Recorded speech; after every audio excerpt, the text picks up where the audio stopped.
Manifestations. Man up. Manifestations. Man up. Manifestations. Man up. Manifestations. A place where we inform, build, and inspire. Manifestations. Man up. Manifestations. Man up. Manifestations. Man up. A place where we inform. Manifestations. A place where we inform, build, and inspire. You gotta eat what you kill. You gotta go out there. You gotta hunt for your meals. We all have that ability to connect with people, to be that motivational person in somebody's life. You gotta let people know there's certain lines you don't cross, and that there's gonna be consequences if you do. Man up. If you are an adult and you are in a relationship, that person's emotions are not your responsibility. Man up. Manifestations. Man up. Manifestations. Man up. Manifestations. A place where we inform, build, and inspire. The devil, during slavery, destroyed the masculinity or manhood of the so-called Negro. No man. No man. Right now you got to be trained all over again to be a man. When someone is obligated to do something, it is binding upon them to do it. And failure to do it causes reaction. Man up. Position make you rich. I don't have that type of richness. My richness is life forever. If that people knew their glorious past, if that people knew their glorious past, if that people knew their glorious past, then they would be more inclined to respect themselves. I'm not saying I'm going to rule the world or I'm going to change the world, but I guarantee that I will spark the brain that will change the world. And that's our job, is to spark somebody else watching us. A place where we inform, build, and inspire. Manifestations. Man up. Manifestations. Man up. Manifestations. Man up. A place where we inform. Manifestations. A place where we inform, build, and inspire. You want to tell me about yourself? Go get your friends. I'll tell you who you are based on who your friends are. Don't just live and die. That's an ugly existence. Make your life matter. Make your life count. Live a life where people can actually mourn you for the things you left behind, not just because you were around and existed. We need strong black nuclear family. Yes. Yes. That's what it is. Mother, father, son, daughter, all in the same house with a focus on the family unit as a whole. We had Tulsa, Atlanta, New Jersey, Detroit. We had Rosewood. We had Black Wall Streets all over. The Republicans aren't for us, but the Democrats aren't for us either. And we should have no alliance to any political party. We only have alliance to what is in our own best interest. A place where we inform, build, and inspire. Manifestations. Man up. Manifestations. Man up. Manifestations.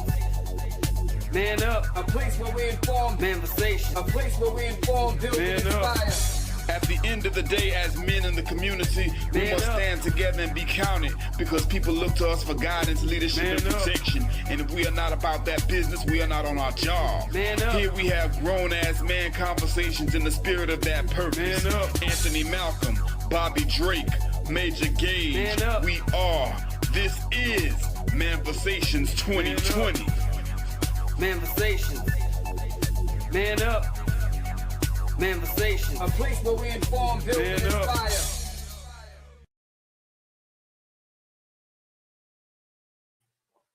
Oh yeah, what's going on, fellas? What's cracking? What's cracking? What up? What up? Once again, all right, Major Gage in the building. I am your host. These are my co-hosts with me. I got my mans in them, Anthony Malcolm, and Bobby Drake, and we are Manifestations 2020. What's up? Let's get it. What's cracking, fellas? What's up? Talk to me. Chilling, man. Chilling. Yeah. So, this week we wanted to go ahead and get cracking with the this very, very important show about people making questionable decisions. And I thought this was very necessary because we've been seeing a lot of that. Thank you, baby. We've been seeing a lot of that. And, we got to talk about it, man, because making these questionable decisions will have a very adverse impact on your life if you're not careful, and they're totally avoidable. So we need to be on our square, man. We need to be, up with it. So before we get into that, let's just go with it real quick. Holler at y'all guys, see if there's any shout outs that y'all want to make, any people y'all want to holler at that y'all may have a situation with. I don't know. I've been hearing things, and hey, man, I just want to know if y'all got some things y'all want to say. Go ahead with it. Really short. Vanessa Calloway. I've been watching the Vince show. What's it called? The Vince something show. Vince Staples? Yeah, Vince Staples show. Yeah. Okay. So they're on their second season this year, and Vanessa Calloway, man, she's a phenomenal actress, man. Okay. If you guys don't know, that's the lady that, if you want to go way back, Coming to America, Hop on your leg, bark like a dog. I know who you're talking about. Yeah, she dope. Yeah, so she's a phenomenal actress, man. She's doing her thing on that show. So I definitely wanted to give her a shout out on that, man. So that's about it for me this week. Okay, that's what's up. I see my man taking the high road. That's cool. I like that. Bobby Drake, you got anything that you want to, anybody you want to shout out, anything out there that you want to get into? You want to mix up something? Talk to me. Nobody in particular I want to give a shout out to. Greetings, family. Hope everyone's doing well. Mm-hmm. Just a small baby PSA, not a full-blown PSA, but just a baby PSA. As I so periodically do throw out there. Make sure that y'all tapping in with your peoples, man. Especially if because we understand that everybody's going through things, but some people are going through a little more than others, some a little less. But most people aren't comfortable putting themselves out there like that. Whether it's because they're not, they don't like being vulnerable, or whether they don't feel like they're going to be supported, or even that they feel like giving their burdens to other people is going to be a bit of a, an extra weight. They don't want to be a bother or a nuisance in that way. But check in with your people every so often, periodically. I did something last year. I didn't mention that, I should have, but I did something last year where if you're like me and you tend to be forgetful. Yeah. Because you got a million different things going all over the place, and sometimes the brain just be spacing out, and sometimes it feels like there's just not enough time in the day to do everything, and you try to delegate or whatever. Fair. But with your folks, especially your people that you don't live near, if y'all got like a city or two between y'all, a state, even a whole country, go ahead, pull out your calendars again. I like to keep talking about these things because these things cost damn near rent money almost. They do. You pay the money. Can you at least justify the purchase? Use the damn thing. Facts. Take this thing, pull up your calendar, go ahead and put a reminder. It doesn't have to be the beginning of the month. It could be the middle of the month or whenever's clever. Put a little reminder with some people that you don't talk to as much or as often, and say, hey, just call these people, check these people, see how they're doing. One feature that I can't remember when I discovered the feature, but even though I forget to use it sometimes, it's a lifesaver. Most people's phones now have this text message feature where you can automate your text messages going out. So you can go ahead and, you know what? Maybe I had somebody on my mind. It's 11 o'clock, 12 o'clock. It's booty call hours. Not trying to hit them up this late. I know they're sleeping, they're tired, whatever. Or maybe they work the night shift. Type in the message right then and there as soon as you think about it. Hey, how you doing? It's been a while. Miss you. Hope everything is good. Yeah. Go ahead, pop it up, and decide that you're going to send it at 9 a.m. in the morning, or have it sent out at 11 o'clock at night if they work graveyard shift or something like that. But do that and touch on our people, because you don't know what people are going through, man. I agree. I got two friends of mine who I haven't spoken to in a good little minute. One of them, they gave me the whole rundown of what they've been going through. I'm like, damn, that's a whole lot. Like, they're really, really going through it right now. Yeah. And so I told them, hey, so from now on, mandatory check-ins. Don't make me blow your phone up. I need to hear from you every few days. Make sure that you're doing good or whatever. Right. Another person, they've been kind of going through it, but they have a good attitude about it. It's not crushing them, but it's like a lot. So they've been like, I don't want to talk about it, but I'm just glad to talk to you, whatever. So we've been keeping up recently.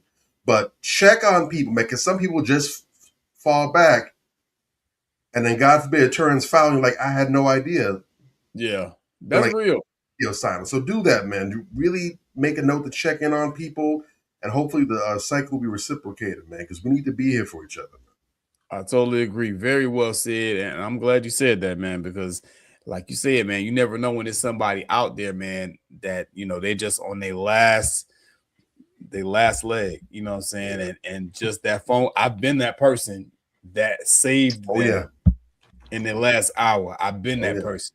I've been on both sides of that fence, man. And now, and these days and times that we in right now, I don't know if I'm not talking about like the mainstream news. I don't mean CNN, MSNBC, Faux News, but I'm talking about if you actually check the news, check like the online news, the Daily Mail and stuff like that. The little on your home, a lot of people's home pages on their browsers, you'll have like a crawl of news and stuff pops up.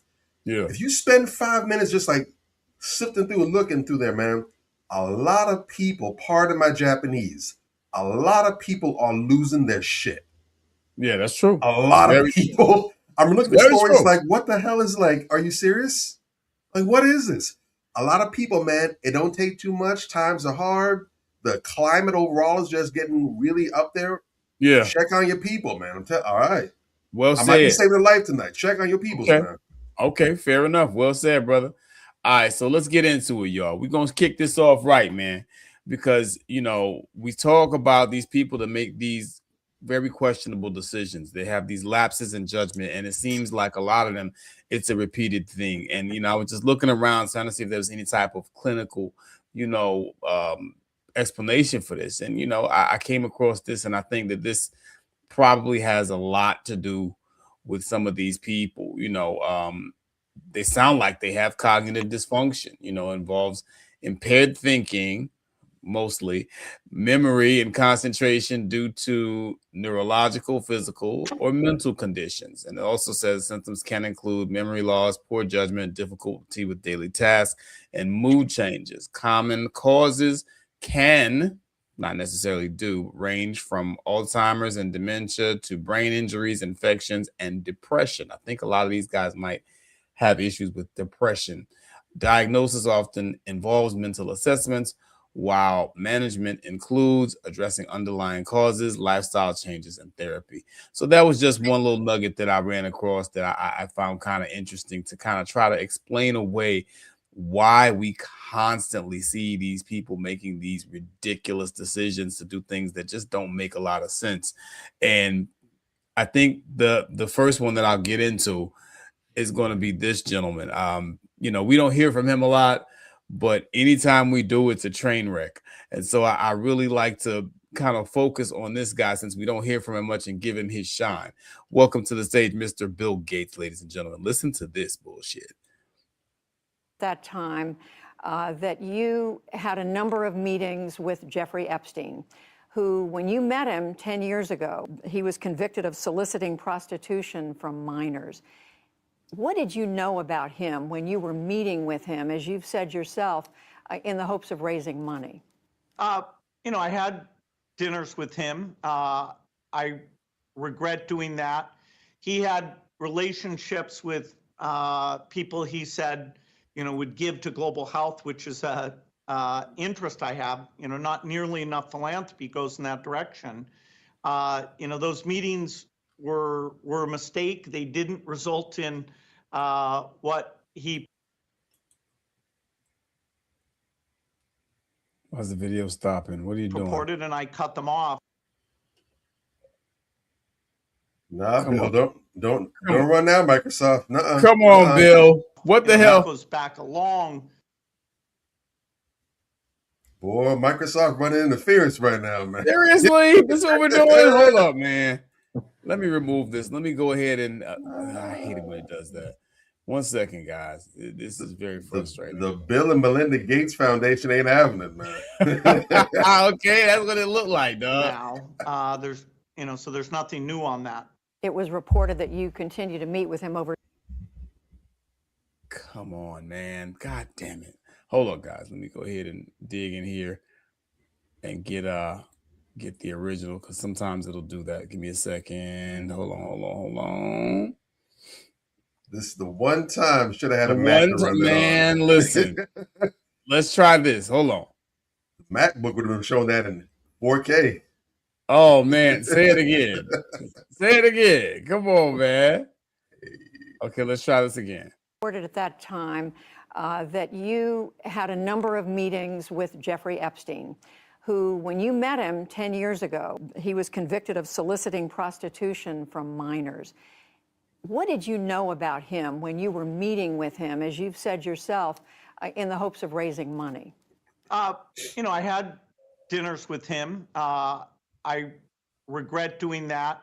He had relationships with people he said, you know, would give to global health, which is a interest I have. You know, not nearly enough philanthropy goes in that direction. You know, those meetings were a mistake. They didn't result in what he. You can't be serious. He purported, and I cut them off. Yeah, you cut it off, all right. Yeah, yeah. I see what you mean. Back along. Okay, this video is not behaving. I gotta remove this from the screen.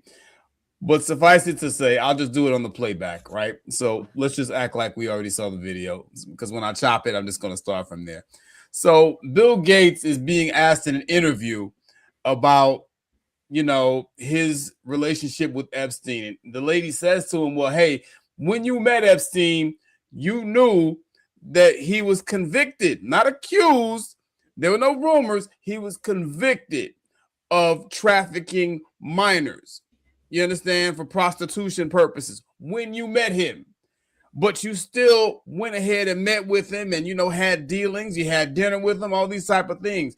And she asked him a couple questions, you know, well, what did you learn from that? You know, what did you know about him? And man, he was just dancing. He was dancing like Savion Glover. You understand, boy? His ass was just all over the damn place. And you scratching your head like, really, bro? And, you know, there's two that you start talking about making questionable decisions. First of all, that in and of itself is a very questionable decision. It looks crazy. You're Bill Gates talking about you went to go and have meetings with this goddamn pedophile because you needed money. Bill Gates. You look like a goddamn fool, bro. I mean, he had no explanation. He was just dancing around the question. He still ain't answered the question. You understand? And his name is all up in them Epstein files. And so, you know, she was trying to get some accountability out of him. You know, basically, why would you have dealings with this person that you know is to quote the great Kendrick Lamar, certified pedophile? To quote the great Kendrick Lamar, certified pedophile. You know who this person is. Why would you have dealings with them? And, you know, you're Bill Gates. And I think it's because he never thought anybody would find out. But he said, well, you know, his answer at the end of the day was, well, you know, he's dead. So basically, just forget about it. He's gone. We don't have to worry about him no more. He's dead. And it's like, dude, the second making questionable decisions thing that we have to deal with is his decision to take that interview. Because Bill Gates can't talk worth a damn. You know, he may know all the technical stuff or whatever, but he made himself look like an ass. And if we thought he might have been guilty before the interview, now we're convinced he's guilty of something. That was my take on it. You know, what y'all saying, man? Talk to me. Well, you broke down the clinical part of it earlier, but to be real and honest, a lot of the clinicals don't really resonate with some of these people because these people are organized puppets. These people are put in this position. Very true. I mean, if you go through the whole documentary on Bill Gates, this dude's a fraud. This dude was really propelled in that position when somebody else was doing the major work that he's taking credit for. Yeah. So once you elevated to that position, you have to mingle with these individuals. So he had to mingle with Epstein. He had to do that in order to reign on power, because you got to understand, when you are a puppet, when you're out here being used by the people running the world, they got to dirty your hands. So this is really damage control. So he's just trying to do damage control. So what he's trying to put it as under the angle of, oh, well, I was just out here having meetings with him to get funding for my philanthropy work, which is what people know him for. Yeah. But when you look into doing that, are you doing philanthropy work or you're doing the devil's work? Because when you're doing philanthropy work like that, you're really out here to save and help people. Remember, he had a TED talk that he was talking about, if we do the right, okay, then the population would go from 6 billion to 4 billion.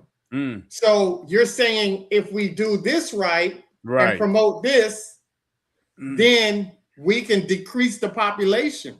Yep. That's not philanthropy work. You're not God. So why would you want to decrease the population? And all these black folks that ran out here, and I told black folks back then, don't go get that. Right. And they ran to go get that. And now you're starting to see the real hidden agenda behind it.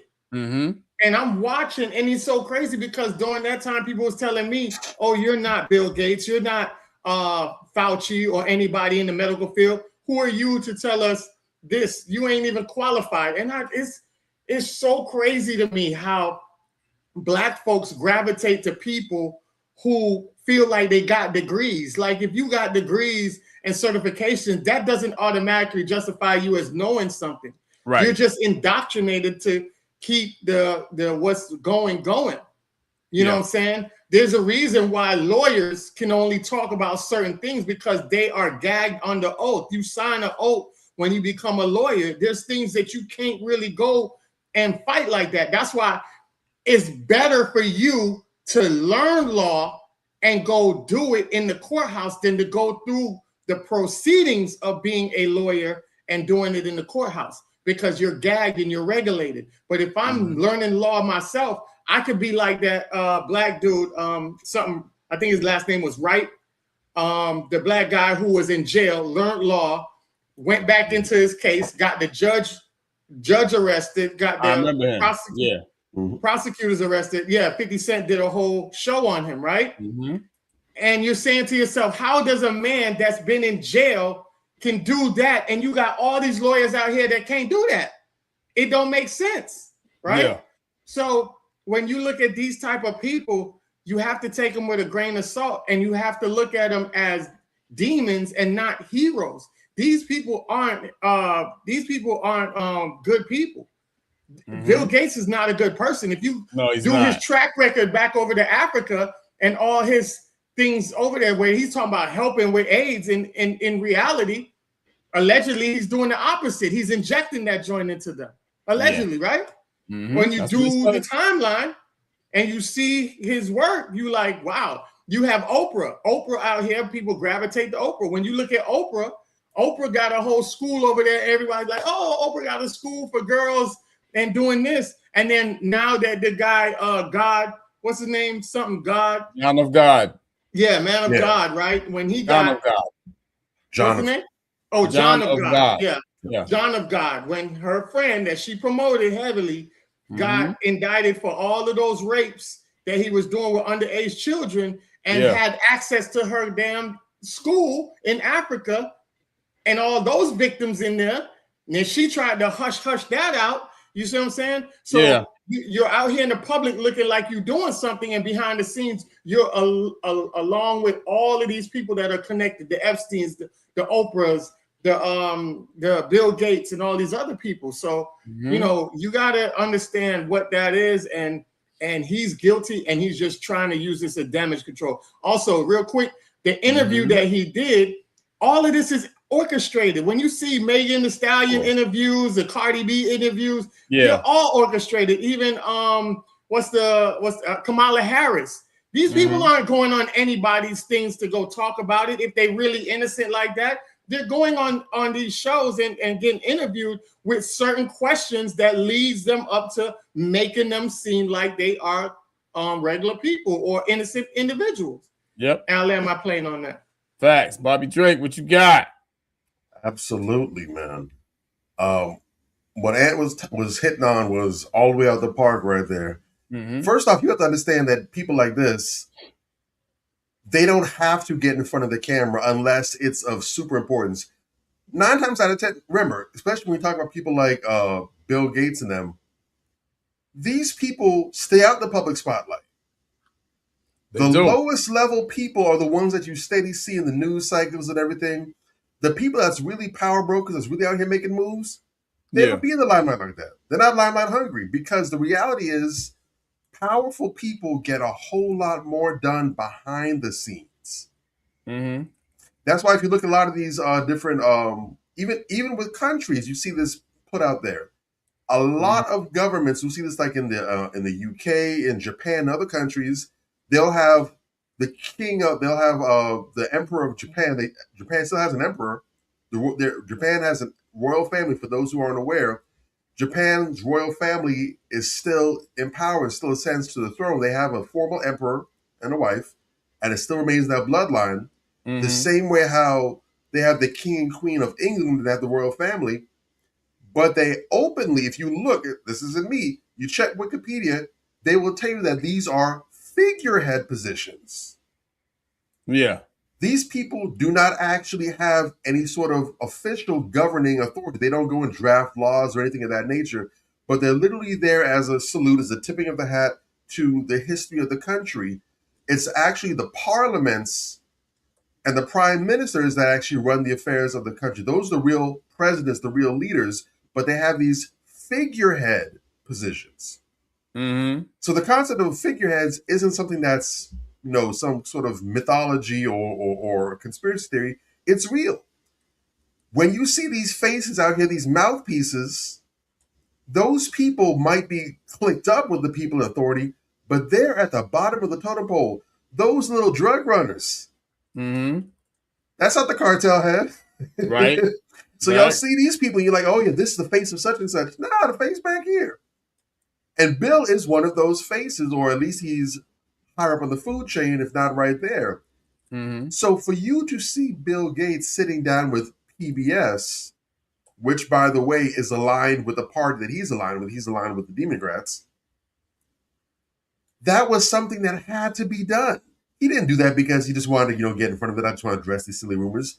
Bill Gates hears a ton of rumors and a ton of conspiracy theories about him all the time. He doesn't go out there and address them. Most people don't. So you have to ask yourself, when you see someone like this who's high profile, who never makes TV appearances, they don't give interviews like that, especially if they're not promoting their actual causes or what have you, you have to ask, why is this person sitting down even giving any light to this if there isn't something there?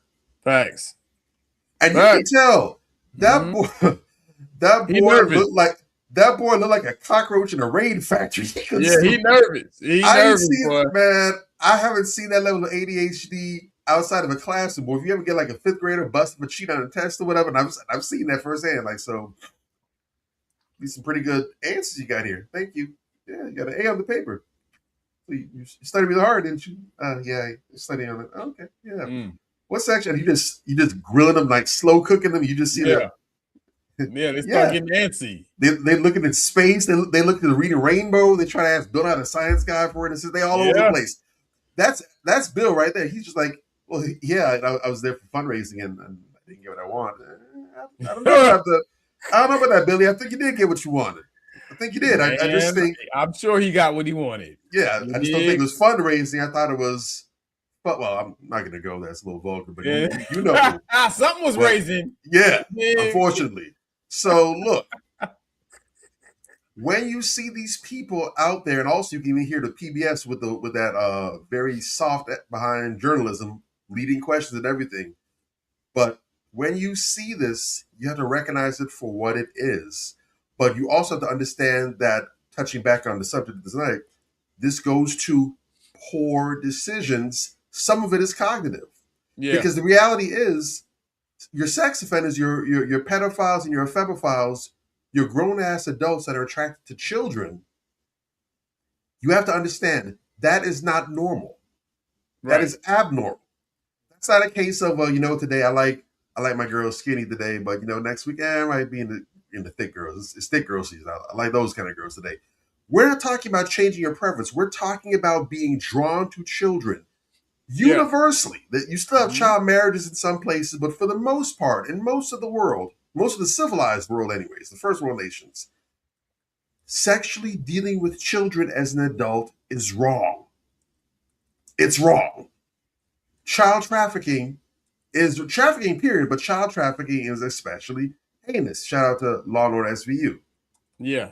When you see grown adults who have unlimited power, wealth, and influence and resources, they're not hurting for money. They're not complaining about taking women out to Cheesecake Factory and this and that third. Dudes that got their bank got bank. You can have any woman you want to out there. No woman is off limits. And you're still choosing to deal with children. That lets you know it's not, in fact, the choice. That is a compulsion. That is the moth that is literally attracted to the big lighter. And he sees the flame. He knows it's hot. He knows it's going to be the end of the line. And he still can't pull away. Those are people that do indeed have cognitive dysfunction. There's something sick up here. And I was going to touch into what you had said before going into that a little bit. I was waiting until it was time to cook on that. It's important to note that while it isn't restricted to that, most cognitive impairments or dysfunctions occur in the frontal lobe. That's this section right up here. It's also worth noting that that's also the last place, not just in the brain, but that's the last part of the human body to finish developing. When they say that you're not really an adult until you turn 25 or 26, you're not finished developing. Right. That portion of the brain, the cognitive section, the decision making, the judgmental skills and everything, the personalities even, that is the last part to finish cooking in the oven. We have to be very mindful as adults when raising our children, really encouraging them to make good decisions, because a lot of times, a lot of people are really cooking this section the wrong way before it has a chance to settle. They're busy drinking early. They smoking early. I know some people don't want to hear this, but they're busy getting high. They're getting faded. They're using all kinds of substances that directly, we know it impairs your judgment, your decision-making skills. And this hasn't finished developing. So a lot of people have already fried or done damage to this. We're not talking about a head-on collision. A lot of people have already cooked their brains before this had a chance to finish. Right. Yeah. So we have to be mindful of these things. Full-grown adults, it's a little late to the party for that. Now it's really about damage mitigation, and whatever you didn't get, that's what it is. We have to deal with you where you are. But we have to be mindful about how we really teach our children and expose them to certain things and let them know, hey, choose your mistakes wisely. There are some things that you can't get a refund on. All facts. You can't take this back to the store. I don't care if you just walked out, you still got the receipt. It's 5 minutes later. You can't bring this back to the store. What you got is what you got. So we really need to use moments like this also as a teachable moment to really give our children some life lessons and show them these are some of the ways you can impact your future going forward, and really framing it in this way, because again, our children don't have life experience yet. They won't learn these things like we know them until they're adults. So it's on us to go ahead and front load our children with that so we can better empower them to make intelligent decisions, because we can't be there 24/7, 365. So if we give them good game early, we can hopefully steer them towards making better decisions by choice before they get to the point where they're making bad decisions by force, by compulsion. That is very well said. All of that, we are out here making absolute fools of ourselves, man. Like, and this is, I'm thankful for the tools that we have online, because we're able to kind of see it in real time. You know what I mean? Like, there's evidence of it. And, some of the stuff is more obvious than other stuff, right? So I want to talk about this particular issue here because, man, it's just crazy, man. The Super Bowl halftime show. Whose decision was that to put Bad Bunny's ass up there? Oh, my God. Listen. It was your boy. It's your boy. I know, right? Listen, it's the Rock. Man, it didn't go how he thought it was gonna go. You know what I'm saying? And there's some people who legitimately like the performance, and that's cool. But a lot of people didn't, and they were not shy about it. And it kind of turned into this cultural war thing. It was weird, and black people looking kind of crazy because people out here talking about how we hate them and we don't respect their culture. And it's like, what are you talking about? And we got into this very weird space. Nobody has to like Bad Bunny or his music or his performance or none of that shit. Me not liking that doesn't mean that I don't respect Latinos or Latino culture, but a lot of that shit was going on. So I want to talk about that. I'm going to show this one meme, and then I'm going to show this video where this Sambo is just talking goofy. So I want, and this is what's very interesting. Most of the people that had a problem with it were not Latinos. It was black folks. I say black in quotes, black in air quotes. Black folks got a problem with black folks not liking a show. This is what we're doing. Check this out. First, this meme, this drove me crazy. I had to repost it. I wasn't wishing Bad Bunny was speaking English. I was wishing I could speak Spanish. Funny how your brain works when you're not a racist bigot. So this bird brain, I had to repost it on my page. And I lit her ass up in her comments too. According to this bird brain, if you simply wish that the performer who performed at the Super Bowl in the United States of America at the halftime show for an American sport in a country where the predominant language is English, if you wish that he spoke English or was speaking English so that you could understand him, according to this bird brain, that means that you're a racist bigot. I swear, like the stupidity here cannot be understated. You know what I'm saying? Like, what are we talking about? When we get to that point where people can't have opinions, people have to feel the way that you feel. People comment on your post attacking you for your opinion, like you were supposed to give their shit. You give your opinion, goofy. I give mine. You understand? And it's not, if somebody was out here, talking a bunch of smack about Latinos and really dissing Latinos, I don't want to watch that burrito eating SOB or all it, if they were saying stuff like that, that's different. But I didn't see any of that. People were just saying that they didn't appreciate the fact that he was speaking Spanish. I think that it's a bit disrespectful, quite honestly, to the audience. You know that the audience speaks English predominantly, and you're doing a whole show in Spanish, not even with subtitles. I thought that was a bit disrespectful, and that's okay. That doesn't mean I have anything against Latinos or their cultures. The most ridiculous thing I've heard in a while, and people were making these type of ridiculous stretches. Now, I want you to hear this Sambo. He's going to follow up, and then y'all jump in after him because he kind of piggybacked on this, and this is a black person talking this nonsense. Listen to this. Really disappointed in black people's response to the Super Bowl, and I'm so disappointed how black people are responding, given that we needed moments like those. We understand what needing a moment and having a moment feels like. So when another minority community has a moment, why are we not celebrating that? Why would we not celebrate another minority community having a moment? It just feels hella selfish. A lot of you guys' perspective on the world is this small. You don't realize it's 20,000 different perspectives around you. The Super Bowl is not just for black people. We had Usher. We got Rihanna. We got Kendrick Lamar last year. And when Kendrick Lamar was doing all that symbolic stuff about America, you know what white people were saying? Oh, I don't understand that. That was just... And we was defending that. Because he was putting on. So, if anything, black people should understand what it's like to have a moment. And for y'all to get up here and diss Bad Bunny and diss the whole Super Bowl because you don't know Spanish is fake to me. I feel like minority to minority, struggle to struggle, Hispanics and black people are very similar in a lot of ways. Not saying we're the same, not saying we went through the same things, but we're very similar. And it's just like, y'all, like, we creating this whole divide, like, oh, I don't understand that. That's like, we're acting like white people.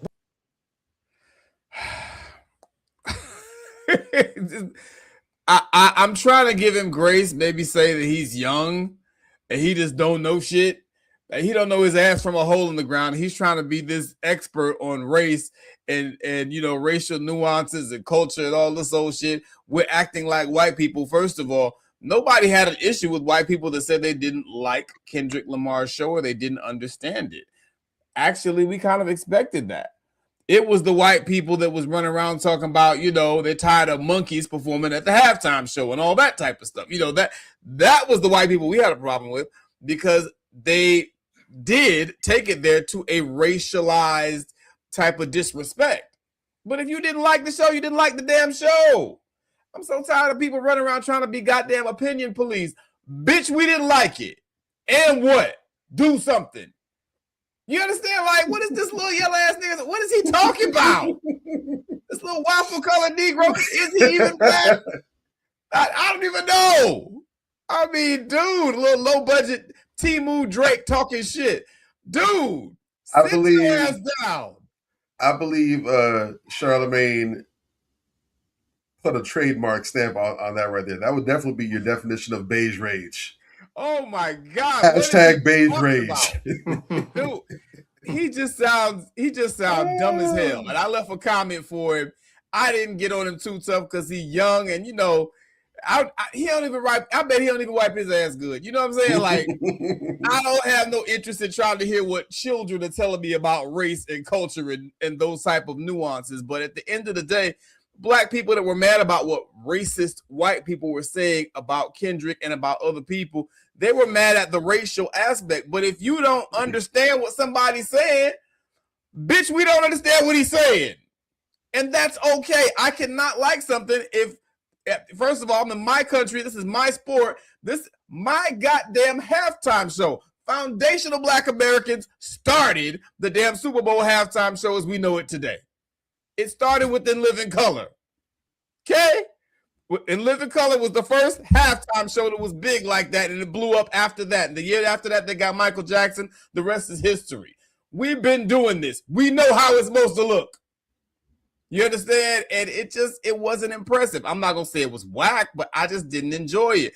I never dissed Bad Bunny. Most black folks ain't diss him. They just didn't like it. And mostly because we couldn't understand it. And that makes logical sense. But these people all emotional, talking all this, oh, it's my culture, my culture. Okay, cool, that's fine. But we just didn't get it. And that's okay. What do y'all think, man? It drove me crazy to hear him talk like that. Well, I made a post about it. I said that the performance was lackluster. When it was. People got to understand, real people that understand real music, that go to concerts, that observe how performers perform, are supposed to perform, you know that was a lackluster performance. Yeah. Compared to Kendrick Lamar, that was a lackluster performance. Compared to Usher, that was a lackluster performance. Compared to Michael Jackson, it was a lackluster performance. People want to gravitate by feeling how you feel. It don't matter about what you're saying, whether it was English or Spanish. Right. If people don't understand it in Spanish, they can feel it by the way you perform this shit. Like, you could have a garbage song, but if you perform it good, you'll have people at least nodding their head every now and then. You know what I'm saying? The performance is what it is. When we grew up like Busta Rhymes, you know, I use Busta Rhymes for example because when you go to the Busta Rhymes concert, people was hyped. They weren't really hyped more on Busta Rhymes. They were hyped more on the duo between Spliff Star and Busta. The interaction of getting the crowd hyped with Spliff Star. That's what real performance was, the way they interacted, going back and forth with the lyrics.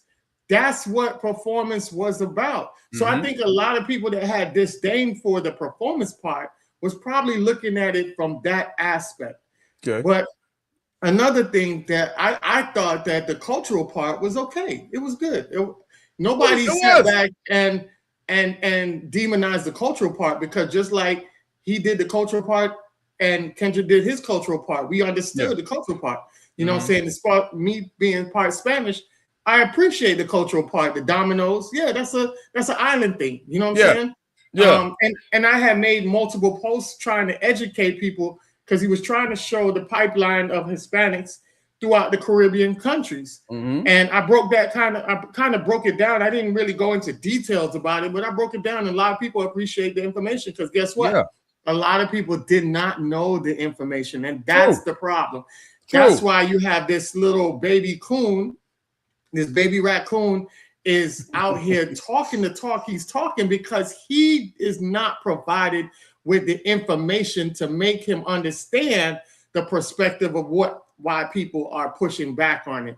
Right. So if he was taught that in the 1970s, when Jim Crow era was still around, when Black people were still demonized by the dominant white society, then they added in the Asians and Hispanics. Yeah. The Hispanics was thrown under the Blacks. That's where the whole black and brown, quote unquote, black and brown unity was supposed to be transpired from. Right. Cool, right? So you say, okay, cool. Back then, you know, when you look at Fred Hampton and all of them, they fought for the black and brown people, the Po people is what they call it, right? So then after a while in the 70s, the Hispanics said, I don't want to be under no fucking Negro. Are you, did your parents tell you that shit? How about that? I know black. Yeah. I know black. You know black guy. I know black. Yeah. They do that all the time. When you talk about cultural, is your parents telling you that? Are you reading the information about that? When you sit back in here and fought for these people to come over here, and then they say, oh, I don't want to be there. You know what I told somebody? I told somebody this remind me of, if you guys remember Revenge of the Nerds, y'all remember the Revenge of the Nerds? I think it was the second one. The one where they was council. They had, they were council seat representatives, and they had to vote on stuff. And remember when they had bagged them all up on the boat and threw them on the island. And I think it was that whole Cuban island thing they were talking about. And then they found the little tank, and they had went back and got back in time to do the vote and tell people what happened. Y'all remember that scene? Okay. Not really. No. It's been a minute all right. for So me. what the details of that scene was, Ogre. You remember Ogre was the big jock that was beating on him from Beta, right? Yeah. Okay. So Ogre was on the boat, and they when they threw the nerds over, they threw Ogre over, because Ogre was telling them what they were going to do, and they were like, oh, we can't have that. So they threw him over too as collateral damage. Okay. So when they threw Ogre over, he's this big jock that can't swim. So now Ogre's like, oh, I'm drowning. So Wormsworth, about my size, the nerd of the nerds, he was like the computer geek. He saw Ogre was drowning. He know how to swim. So he went out there and he saved Ogre. Now, mind you, this is a guy that's been bullying them since they've been there. And he had compassion and empathy to go out there and say, you know what, you've been bullying me, but I don't want to see you die. I don't want to see you do that. Right, so he went out there and he grabbed him and he pulled him back to shore. When he got close enough where Ogre was able to stand up and walk to the island, he pushed Wormsworth off of him and says, okay, now you don't need me no more. I done saved you. He was like, Wormsworth was like, nigga, I saved you. Yeah. So that's the same feeling that I feel like when we rescue somebody and when they got their feet underneath them, they push us away as if we didn't help them out. And that's the attitude that we're getting from the people of that culture. So when you sit back and see all of this and you see the reaction, after a while, when somebody gets treated a certain way for a long time, they have a disdain because they were nice to you. And now you're the one who created this energy. You can't be mad at the people that you created the energy with. That doesn't make sense. So these are the educational points that they're not teaching these young little baby raccoons. Because to be honest with you, a lot of these baby raccoons that you're seeing that's talking like this, They're mixed. And when they're mixed, this is why Frances Cress Welsing will always go down as one of the powerful queens we ever had. She told you, when you play with sex, the joke is on the child. Rewind. Say it again. Say it again. Facts. When you play with sex, the joke is on the offspring. Facts. Damn. That's heavy. That's heavy. Okay. Well said, brother. Bobby Drake, what you got, man? Man, I might have to step away for about 5 minutes, man. I gotta go. I need to go whip me up a nice saline solution right quick, because I'm convinced. Listening to that gave me pink eye. I don't know if you can kind of see that. It's looking a little bloodshot, but I definitely picked up an infection off of that nonsense. Oh man. Lord, just this and like you said, I'm definitely, when I heard that, you know, I really wanted to slap him across the back of his head, but Buddy definitely put me in that Ving Rhames, Melvin, baby boy headspace. Like, oh, youngster. Yeah. Like, he's a child. Still baby. You still wet behind the ears. Don't know shit. Bless your heart.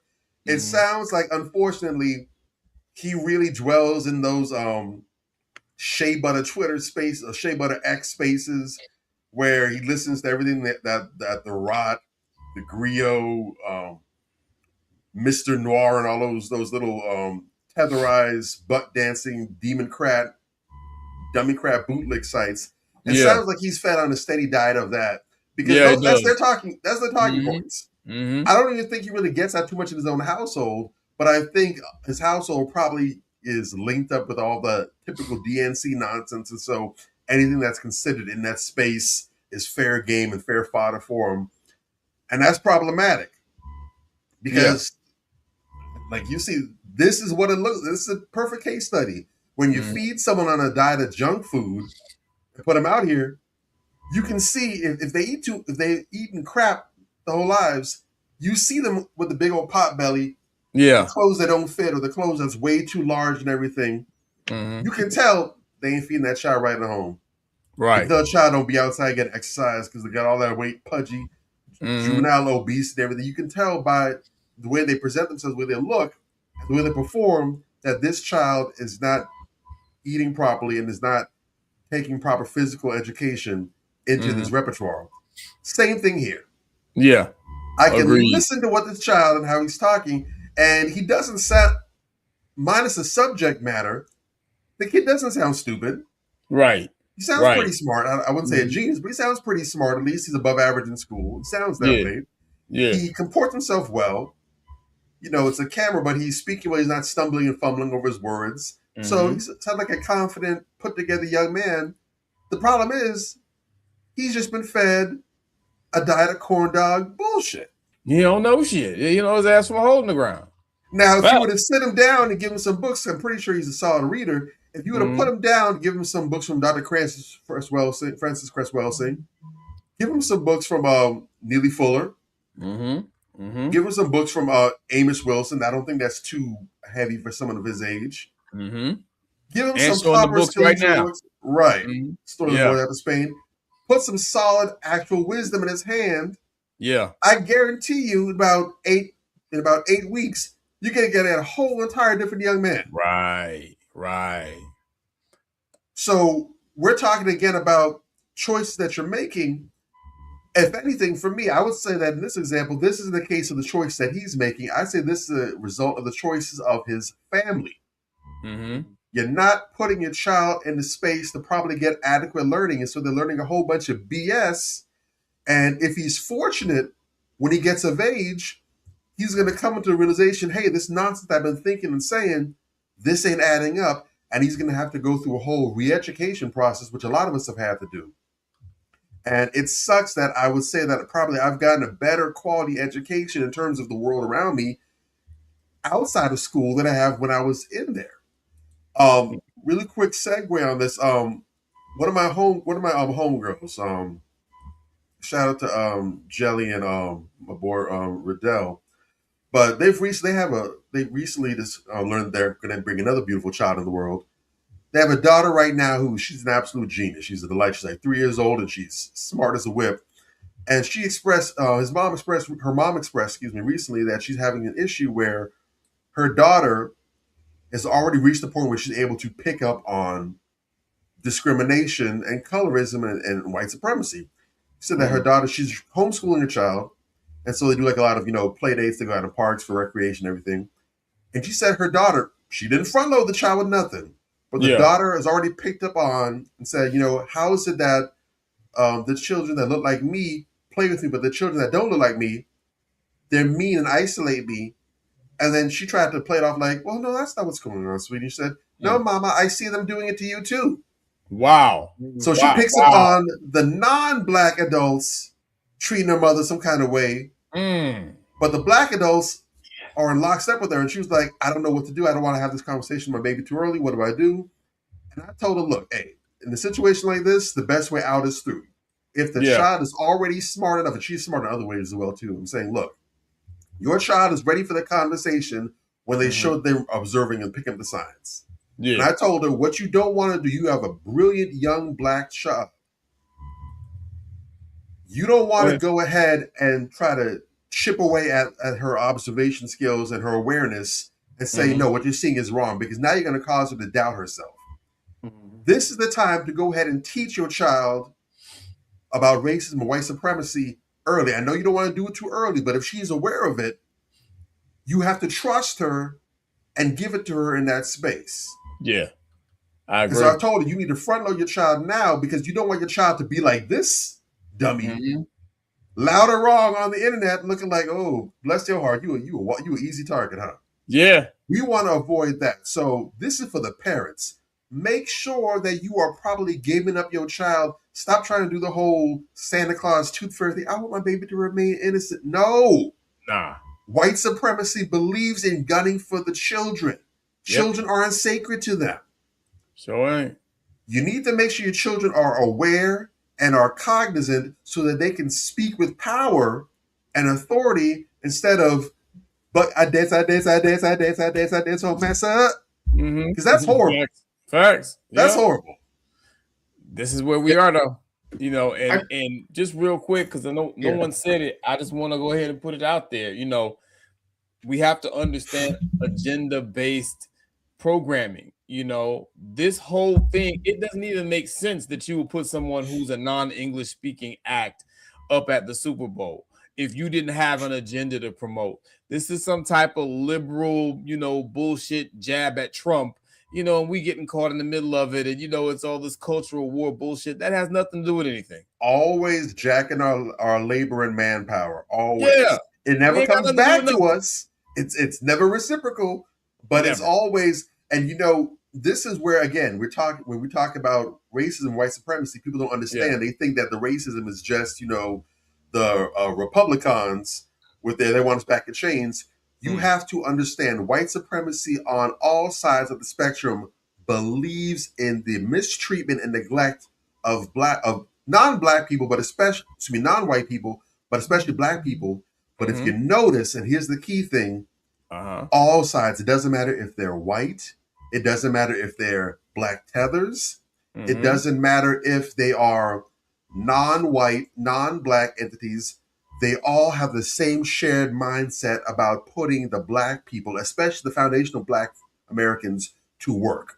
You work for me. How dare you resist not being of use and labor to me? You are an unhired labor force, yes? You have all free time to work for me and push my agenda. Do my bidding. They all sound the same when you look at it, and the reciprocity doesn't exist. So that's the yardstick that you got to use, because otherwise you're going to fall into the whole, well, it's the right, it's the conservatives, it's the Republicans that are bad, no. When you look at it from the perspective of manipulation and exploitation for labor, that's when you see they're all on the same page about us. And that's why I had, real quick, that's why I had to go grab this book, The Moors After Spain and The Moors Before Spain. Okay. If you are a Black person, and even Spanish people, I always recommend this book. This is the history of how Hispanics came how they came about. The Moors went into Spain, mixed with the Europeans, and that's how the Hispanic race came about. This is your history. This is your history, and people don't understand it.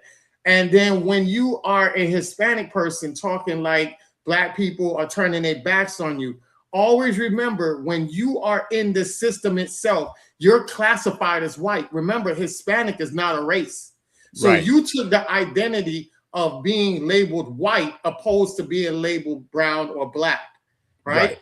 So you get the resources of the white man, but that's why you start to look down on the black person. And then when you want some of our resources, you sit back and say, we're in this together. No, it don't work like that. And you're doing the same job that they're doing, is just in a different form, in a different cultural way. So if you got to understand that part of it, to not be part of the problem and also be part of the solution. Remember, education destroys ignorance. And who's the author of those books? The author is Stanley Lane Poe. Bless you. Yeah. All right. Thank you. All right. So yeah, we're way over. So let's make sure we try to keep our time. We're gonna go into these next ones. All right. Man, it just get crazier and crazier. I wanted to point this out because again, we're talking about making questionable decisions. Who saw this video? This freaked me out because if you remember, now that the Epstein files are coming out, everybody cop and please. And in the Epstein files, they're talking about, a time when Harvey Weinstein had, done something to this girl. And when she woke up, Harvey Weinstein was there. And so was Jay-Z and Pusha T, and how Pusha T was one of their handlers and all this old stuff. I'm like, what? Charlamagne started copping pleas immediately like he always does. You understand? But just a few weeks prior, Charlamagne has said, hey, we need to get all of them. We need to get everybody in the Epstein file. But when Jay-Z's name comes up, oh, y'all believe anything. Why y'all want to hold a black man down? You know what I'm saying? So which one is it? But I want y'all to see this because this flipped me out. Because he pushed the narrative of, okay, this was in 96. This when Reasonable Doubt came out. And Jay-Z was a nobody. He ain't nobody. What you talking about? Y'all crazy out here. Who saw this video? In your thoughts on Donald Trump and what it means for mass incarceration. You know what? This is a labor of love for Jay, and as a result, he's my friend. We're here to talk about that and nothing else. Well, then, can I ask you about mass incarceration? And do you think the movement is okay? That shit was bizarre. All right, like I ain't even go front. I did not have any idea that these two was roadies. You dig? I'm sorry. That threw me off. Like, I'm like, that boy had the deer in the headlights. But you saw him, he was like, he was terrified. As soon as she said Donald Trump's name, he was shook. And Harvey Weinstein, Jay-Z is a grown, old ass man, bruh. Old as hell. And he needed Harvey Weinstein to come in and talk for him? What are we talking about? Dude, and hold up, because me, I'm a person, I like to do a little more digging. So I'm like, okay, what is this? You know what I'm saying? I just try to figure things out. And I did a quick search on Jay-Z and Harvey Weinstein. I mean, hey, it's a one-off, right? Not really. It's your boys. Listen, I seen more pictures with Jay-Z and Harvey Weinstein literally than I have with my own father. You dig? Look. All these pictures with these two, they just so chummy, buddy. And this is just one. And them just different fits. Different fits, different occasions. The only one that's not a picture of them together is the one down there in the article with Jay-Z, Weinstein, and Eminem, because they were all accused in the Epstein files of some type of assault, some type of sexual assault. So that's why that article is talking about that. But I mean, damn, you got a lot of pictures with this dude, bro. I'm just saying. Did y'all know this? I didn't know this. The nature also looks a little one-sided. If you also, and again, this is just one screen, but I'm looking at these pictures, and I definitely see Jay looking like the bottom here. Stay with his hand on Weinstein. He got his hand up on his shoulder up here in the corner. Got his hand on his arm down here in the bottom right corner. Yeah, I'm just saying. Like Jay-Z looks so damn happy. If I didn't know better, I think, okay, He looked dude, like one of Weinstein's girls. Wait a dude, minute. that's what I'm saying. He looks like his professional ball tickler. I'm just saying, bro, what are we doing? Sean, blink twice if you need to be in the sequel to Surviving Weinstein. Let me know. Let me know, bro. See, boy. Right. That's what I'm saying. And so, then the article, was talking about, according to FBI crisis intake report, included in the last Epstein release, an anonymous victim who claimed she had been drugged and sexually abused in several instances throughout the years said Pusha T was one of her handlers. Also in the report, the victim says she once woke up in a room with Weinstein and Jay-Z with her. The report also stated that because the victim was drugged in both scenarios, her memory was clouded. And so, again, making questionable decisions. Why, Jay-Z, did you decide that it was a good idea to hang around Harvey Weinstein? Especially when in your own crew, Dame Dash slapped the shit out of Harvey Weinstein back in the days. I don't know if you knew that. Mm-hmm. You understand? And so they obviously had some tension because he was being a creep with one of the girls or whatever. And it's like, dude, why are you still in the headspace? Then you went and made 2 albums with R. Kelly and went on tour with him. I could go on, but I gotta yield my mic because we short on time. Go ahead, y'all cook on this, then we could go on. But I had to bring that up. Wow. What y'all got? Yeah, I knew about that Harvey Weinstein connection. Like I said, a lot of people are connected. Like Bobby was saying, these are seat holders, these are placeholders, right? These are the puppets. But they got to get their hands dirty in order for them to be successful, because once you get your hands dirty, now when they give you the success, they can break you at any minute. I mean, they do that for Nas X, they do that for Sexy Red, they do that for Megan. All of these people that are puppets, Cardi B, all of them got their hands dirty. At any given moment, they can sit back and break them. And the thing about it is, you ask yourself, with the Snoop Dogg, famous and everything like that, he blew up, but he was facing a court case, literally murder. And he got out of that, and now they used him for that, and then you have Jay-Z talks about being a drug dealer over 14 years. And then he says it in the songs, like, I've had my accountant, should get the Medal of Freedom or something like that. He been hula hooping through loopholes and all of this stuff. It's like he's bragging because he has handlers to make sure that he doesn't get caught. Because you think about it, how is it that Bobby Shmurda can get 8 years for talking about somebody else's fucking crimes? And you got a rapper like Jay-Z who's big, and y'all say that he's doing stuff for the black community, right? If you say that, then why are they not taking him down? That don't make sense. It does, because they could use the RICO Act. They've been using the RICO Act on certain people that aren't affiliated with them. They could do that. So now it's like you could take this dude down with the RICO Act, but you're using him as the Negro whisperer for the black people, because guess what? When he was out there with the NFL, everybody was in an uproar about the whole Colin Kaepernick, and here comes Jay-Z as the Negro whisperer, and he comes in and says, hey, I got a whole plan and everything like that. And all he did was underclip Colin Kaepernick, right? So he wasn't the hero. He was basically the Negro whisperer that calmed down the masses. No different than Benjamin Crump. He's another Negro whisperer on the law side. Right. So when you start to realize these players and you understand how this world is really running, you don't idolize people like that. You just know it's a moment of time that they're gonna break the tools. When they brought the Epstein files out, guess what? They were highlighting Jay-Z's name. Then they said that he jumped on a plane and jetted out or something like that in the tabloids or whatever the case may be. So now you're seeing heavy press on Jay-Z now. You know what I'm saying?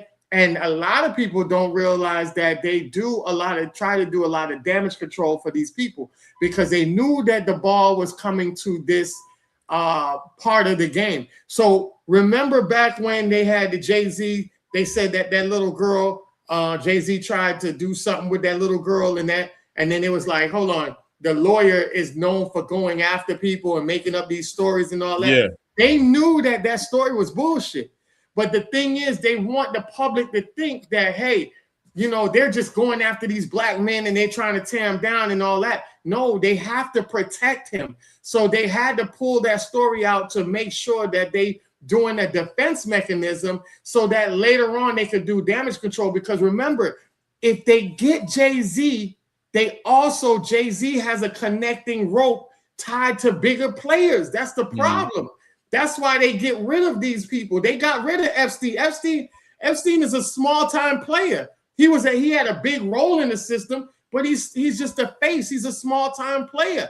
They had to kill this man in order for them to stop going up the ladder. Imagine if they would have kept him alive. You know he's a nerd. He's a squealer. He would have told the whole damn playbook. They had to get rid of him. So when you see things like that, you got to sit to yourself like, damn, it's just a matter of time before these people that they make into their puppets get broken and dismantled and thrown back to the rest of them. So yeah, that's all I'm saying. Just take that how you take it, you know. Fair enough. All right, Bobby Drake, real quick, what you got? And again, you know, and I want to say it also pointed out, they also said flat out there in those files too, that basically Jay-Z's purpose was to undercut Colin and the momentum that he had. They did. The same thing that a lot of us were saying back in the beginning, and we were just, oh, you're just a hater, or Colin wasn't doing nothing with it. Were we supposed to be had to take it to the next level? Okay, and we all just said the same thing. All right, we'll sit back. We'll say time will tell. And sure enough, we got the receipts. Yeah, we got the info. Yep. Facts. They basically said we inserted him in this position to basically undercut and to hobble the movement. Exactly like we said.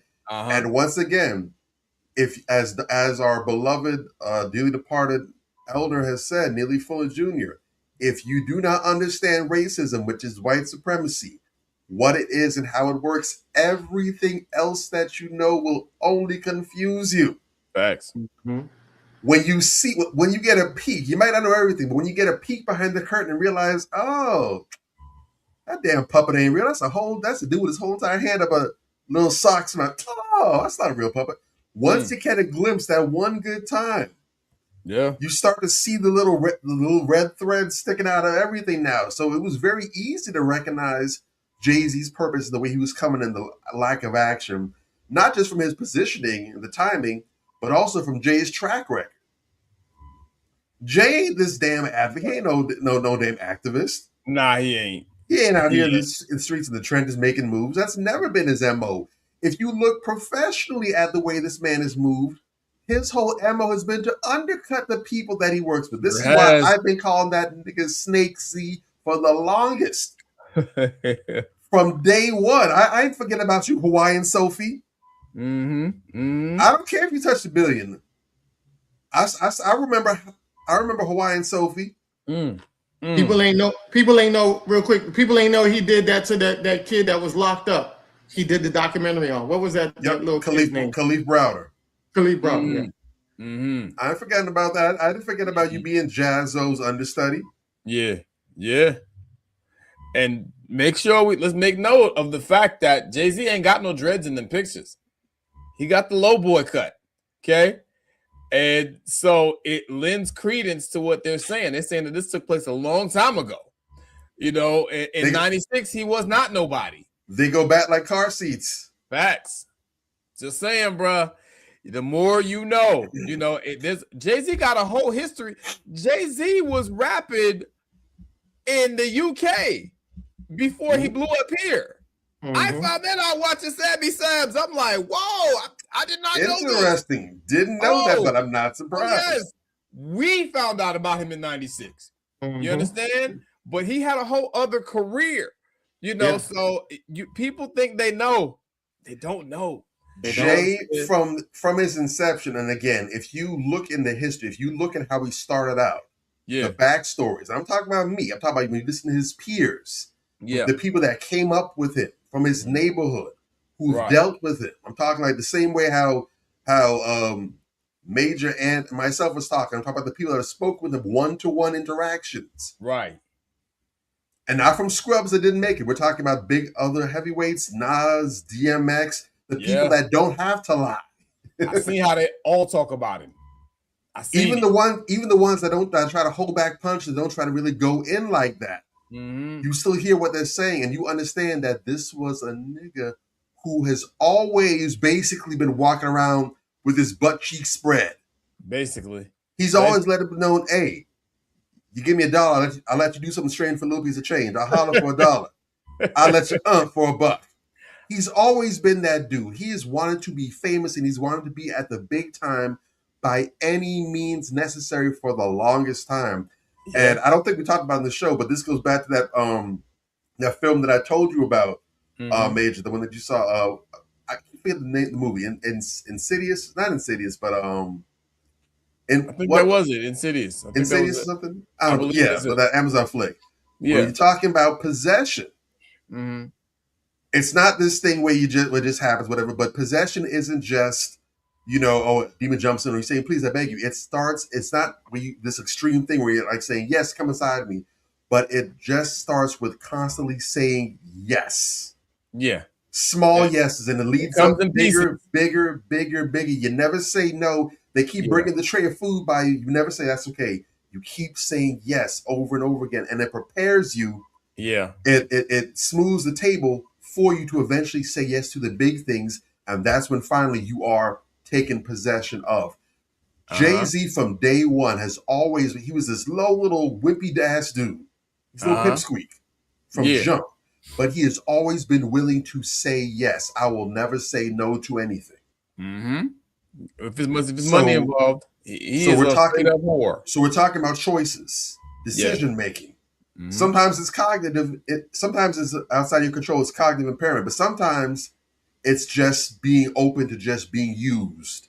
I'm a willing vessel for anything that's going to get me to the next level.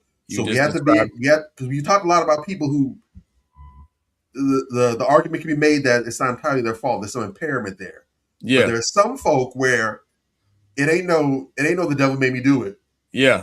I saw the devil said, "What up, player?" Yeah. I've been waiting for you to put me up. I've been on the bench. We're waiting for you to call me up to the major leagues. You just described Jay-Z to a T. So we're going to move on to our next segment. I got this a 2-part segment here. Let's do it. And now it's time for trending celebrity news. Take it away, fellas.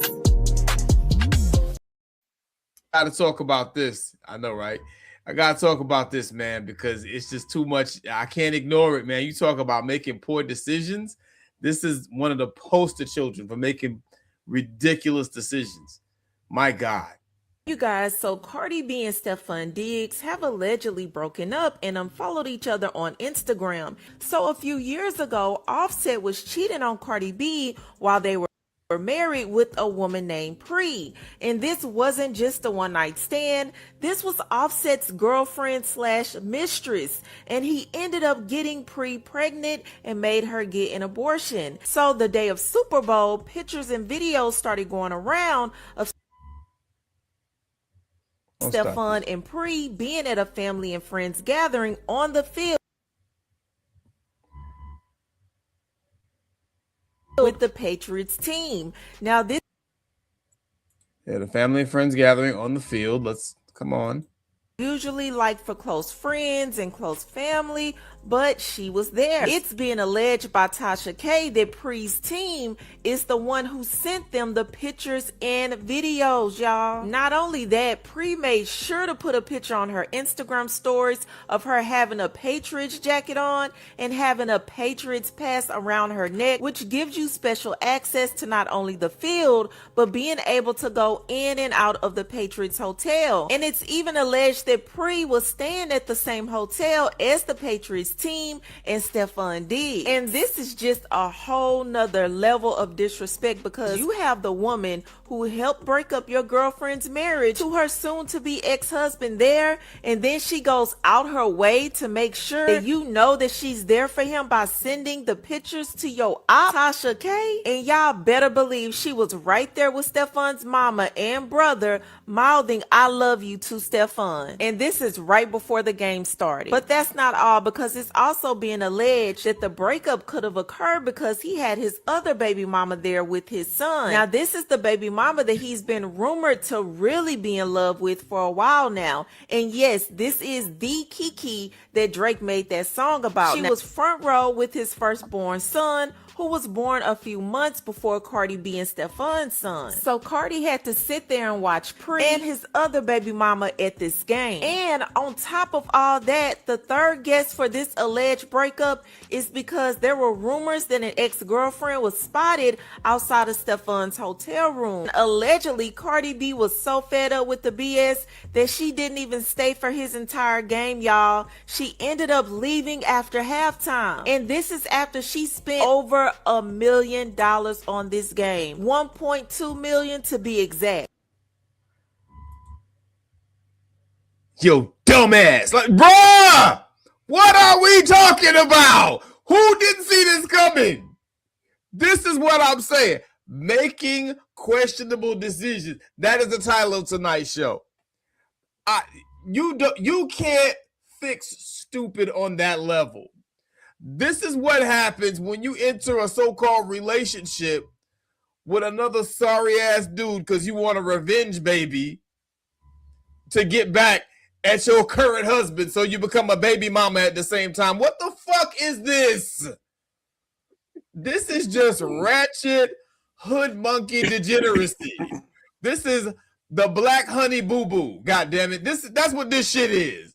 This is black trailer park shit. It's boo-boo, all right. Yeah, I'm just saying. This is like, my bad, she's Dominican. This is like Dominican trailer park shit. No shade to Dominicans. Y'all black, but y'all don't know it. You know what I'm saying? But I'm just saying. Hey, she no black it. What? She no black. What are we talking about? Everybody saw this coming. And she walked her dumb ass right into it. And you should see the women online just caping. Captain Save-A-Hoes everywhere. Dude, what you gonna save her from? The errors of her own dumbass ways? Dude, this woman is just radioactive. Never mind toxic. She left toxic a long time ago. This woman's radioactive. Everything she does just turns to shit. I'm talking about in her life outside of music. She's been very successful in music because, quite frankly, she's an industry plant. And she's very toxic, and she does like Anthony was saying, she does everything they tell her to do. You understand what I'm saying? And so therefore they make sure that they prop up their puppet. They make sure that she's successful. She can't rap worth a damn. You understand what I'm saying? But she's still successful. But as far as in her life, you know, all that shit that she did, you drugging men and having them sexually assaulted and robbing them and all, look like that shit is coming back on you. This man nationally embarrassed your stupid ass. And you walk right into the trap. You set yourself up for it. You making jokes about how that's y'all man.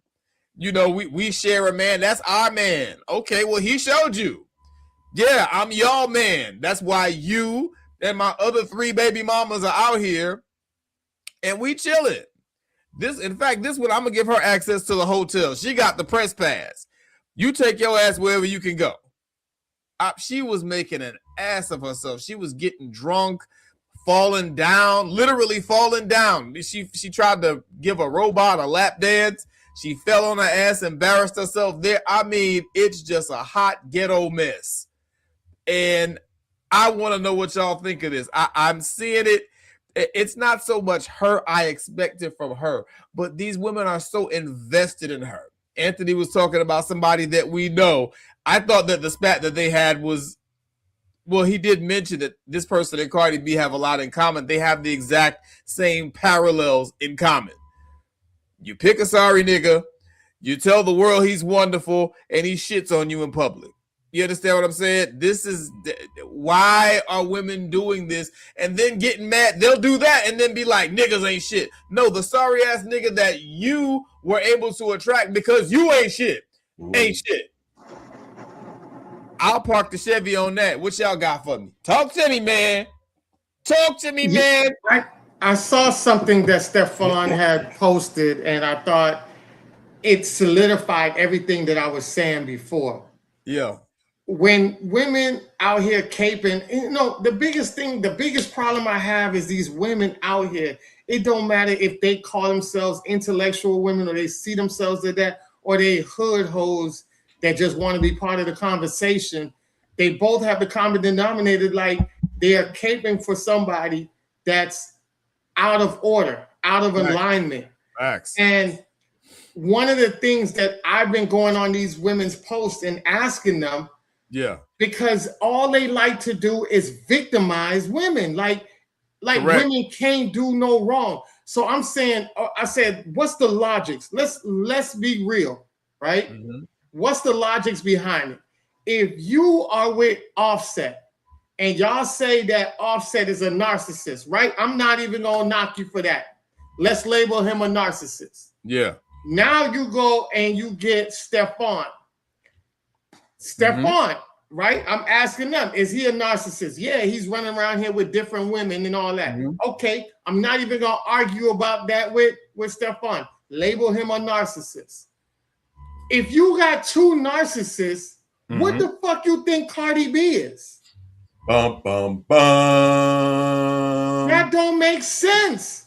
Like narcissists attract narcissists. That's the whole form of trauma bonding. Yeah.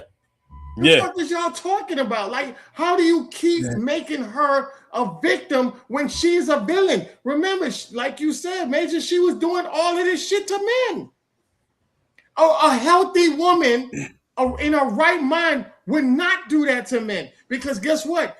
That when you sodomizing men and drugging men like that, a woman with her right mind, in her feminine energy and aura, is going to look at those men and think twice, because now they start to see those men as somebody's brother, somebody's uncle, somebody's father. And in a right woman's mind, you're not going to do that to somebody else's relative. Right. But if you're doing that, you're a narcissist. Yeah. Narcissists don't have feelings about what they're doing to other people. You know what I'm saying? That's crazy, because if Cardi B was to go around and poke sticks up the rear ends of dogs and animals like that, y'all would have a fucking dog. The whole shit would be on fire right now. She would lose everything. Yep. But because it's men and black y'all men, have a disdain for men, it's okay. Especially black men and black men at that. Man, that's not logically. Y'all not making yourselves look in a good light. Y'all making yourselves look stupid by caping for somebody instead of holding her accountable for her bullshit. And the more and more that y'all sit there and cape for her, the more and more guys are looking at y'all like y'all ain't even in your right mind. This is the same woman that called y'all roaches. Black women roaches. And y'all campaigning for that? Burnt roaches. If a Spanish woman wants to call black women back in the 70s roaches, back when we had the Panther Party, them sisters would have got that Spanish girl up out of the black community. Lights out. Lights out. And let's be real. Let's be honest, people. Y'all would have beat her ass every time she said nigga. You left something out there. People that has the demise for you, man. Stop it, man. It's sickening. You left something out. Remember, she also allegedly she's on the Demon Crab Plantation. But remember, when Tangerine went ahead and stripped them EBT benefits, she was also laughing at the women who wasn't receiving the benefits anymore. Yeah, said they're gonna be eating beans. Yeah, was laughing at them. She's a whole piece of shit. Is this your queen? You making fun of people because they don't have their EBT benefits. Her you fans shitting on other people's children. She talks shit about Nicki Minaj's children. Talk about how the little boy is disabled or whatever the case may be. I understand Nicki said something about her kid too, but still, you don't talk about kids. And then she called some other little girl a bitch a few weeks ago. What? Yeah. When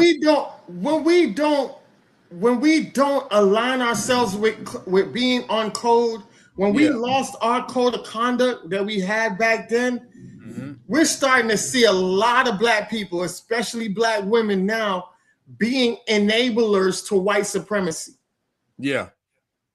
Pacifiers to white supremacy. People who execute white supremacy agendas. You guys are being passive and supporters to that shit. Because, and a lot of it is enabled through your trauma bonding with these people, holding on to them by trauma bonding with them, even though they're being disrespectful for you. That shit is crazy. I'll land my plane. It's disgusting. It is vomit inducing. And, you know, like you said, they're trauma bonding with Cardi B because they made the same fucked up decisions that she did. Instead of learning from your fucked up decisions and hers, you repeat the cycle, you coddle her. You know, I said a long time ago, watch any chick who admires Cardi B. That is not a woman who's decent in any capacity. I said it. You understand? Like, if you like a couple of Cardi B songs, okay, some of her songs might sound good. I ain't tripping off that. But a woman who admires Cardi B, I had a woman actually say to me that, you know, she admires her. She gets beauty tips and, you know, ideas on how to present herself from Cardi B. I clicked on that girl. I started dissing her instantly. Didn't even know that I was doing it. And that's a hypocrisy that I don't like with women, because they'll sit back and say, yeah, they like their music and everything. Oh, I like Cardi B's music. But when R. Kelly was out here doing the shit with women, you sat back and y'all demonized men and women that were playing R. Kelly's music. Yeah. So if y'all can sit back and say, throw away R. Kelly, his whole catalog based on what he's doing, then why y'all can't do it for Cardi B? I'm tired of the double standard bullshit, y'all. Y'all so hypocritical when it comes to that. Stand on something. Stand on it, or you fall for everything. 1 trillion. 1 trillion. This is where we are, though. You know, these people get out here and they show the world their whole ass because people worship celebrities. People don't have minds of their own. You know, a lot of these people out here, particularly women, they download their whole goddamn personality from TikTok and Instagram. You understand? And the latest reality show. Their personality is a composite of TikTok and Instagram shit, the latest reality show, and goddamn Cardi B lyrics. That is who they are. You know, so it's very difficult to have an intellectual conversation with them. Then they run around talking about how, oh, all these niggas is this and all these niggas is that, and the niggas ain't shit. Fuck these niggas. Again, where you think you get that from? That's reality show talk. This is the woman behave like that way. This is the woman that I sit back and acknowledge. Y'all acknowledge Cardi B. I acknowledge this is the powerful woman that I acknowledge. We not the same. We're not the same. That's a powerful sister right there. Shout out to our sister Ida B. Wells. Man, let me tell you something. I gotta give you some applause for that. Those type of sisters are the type of sisters we acknowledge here, because this other bullshit ain't about nothing. And I want to get into this last story. This is the one I want to spend the most time on. That's why I saved it for last. Brothers, we gotta talk about this, man. This bugged me. This really bugged me. And I mean, this guy right here is somebody I used to rock with, man. And I mean, he is imploding every day. Corey Holcomb is imploding almost hourly. And, you know, I don't get why he keeps talking. You know, nothing goes well when he talks. You know what I'm saying? And this was, I mean, because at first people were, you know, trying to give him grace, because this is the thing. Corey Holcomb is an independent black man that has built something of significance. And I think that people give him the benefit of the doubt because of that. We want to see our brothers thrive. We want to see our brothers do well. We want to see our brothers stand tall. But at the same time, what kind of shit are you promoting on this show?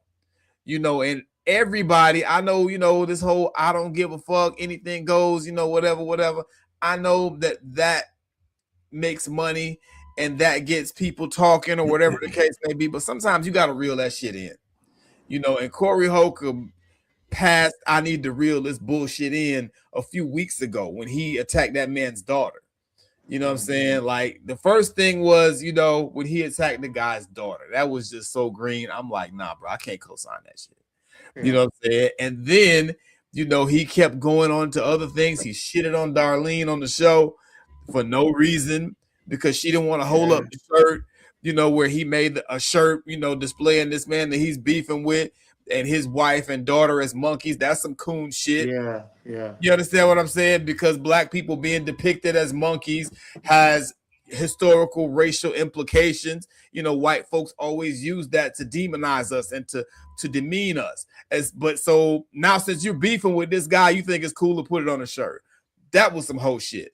Then, you know, the stuff came out with him, you know, having this altercation with the woman where, you know, okay, I say he hit her. I say he swung on her or whatever, but he say he mushed her in the face. Either way, that's some whole shit because you walked up to her and got in her face and then you did that. Then you did that sucker shit. She wasn't nowhere near you. That means she wasn't a threat to you. You start coming out with all this stuff talking about how, oh, she crazy and, you know, she was a stalker. In that clip, nigga, she wasn't nowhere near you. Yeah. You walked up to her and you did that. So either way, it's sucker shit. It's a little less suckerish if you just mushed her, but it's still green. You don't do that. You don't put your hands on people, particularly women, you know, even if it's just for self-preservation, even if you don't mind swinging on somebody that need it, you know, if she came up to you, different story, but you initiated that. Then this right here, this was the final straw for me. Bobby, I'm gonna give you the first crack at this since, you know, you the only real Corey Holcomb fan on here. I'm gonna give you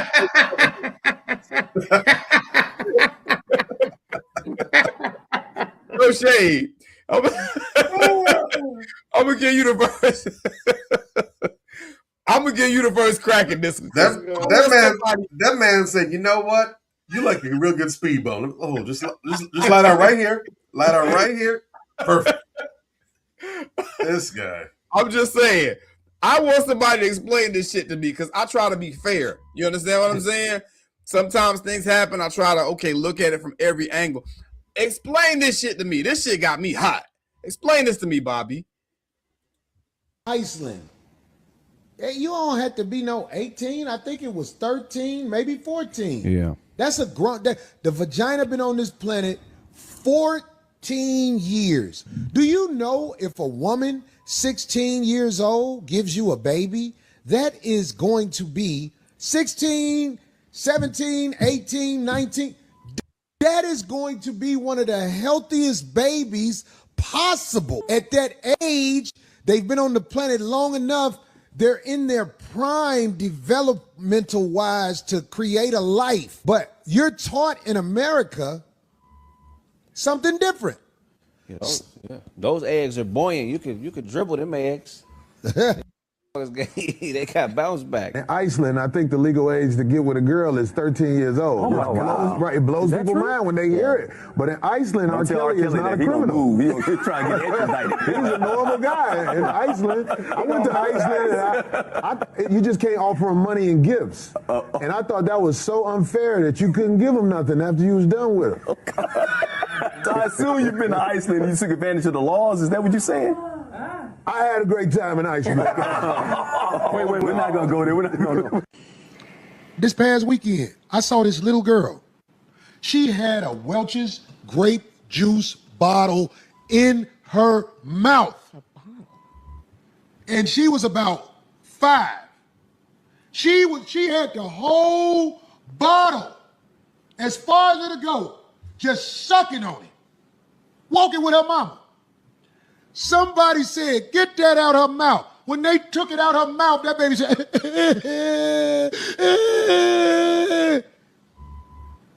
You know when she stopped crying?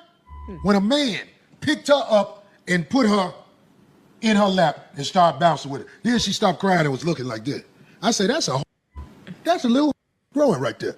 And everybody will say, Corey, what are you talking about? Corey, you crazy. Get the out of here. This little girl was in her bliss with her mouth wide open. She was just, it had the cap on it and everything. They took it out of her mouth. Then a man picked her up and started shaking her on his knee. And she was like, I said, that's a little, it's just Corey Holcomb crazy.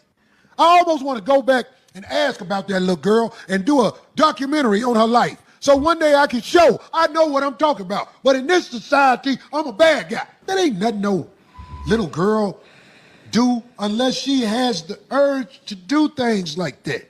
She has the urge to be satisfied. But ain't nobody gonna peep it. Corey bad. Corey bad. Everybody, Corey, did you hear what Corey said? The little girl took the bottle out of her mouth and he said she gonna be a yes. And if it was more men in the house, the little daughters wouldn't be walking around with things preparing their jaw for hustle. Her jaw is being prepared for hustle. And this was a little girl. Her teeth aren't. Baby Goobler. I like that. For real, one day I was living with this lady and her daughters crawled in the bed and I ain't have on shit. Yeah. I was up under the cover. Wow. And I was like, oh shit. And one of her Tell daughters her, was like, rest in peace. her daughter was, she was in high school. I think she was 15. Still not legal. You just can't tell your true thoughts. Her daughter was going to be thick like her mama. I know that much. Yeah. I knew her daughter was a bust down. She got pregnant like a year after I moved out. She was 16. I knew she was going to get pregnant, goddammit, because she used to do shit. She used to do shit to let me know, damn, this is trying to get me in trouble. Her name was Tiffany. Right. All of y'all kids. Yeah, she has a documentary. Kid pussy, that's the best put. I'm saying. Kid pussy, that's the best put. I'm saying. Can you get charged if you spoon a child? Like, get behind him, make him take all his clothes off, and you hug him like that. Is that a charge? Sure. Yes, Graham. What is pretty that? Sure. Not no penetration. Just doesn't have to be penetration. It's so you can't That's be love. You can. Bobby,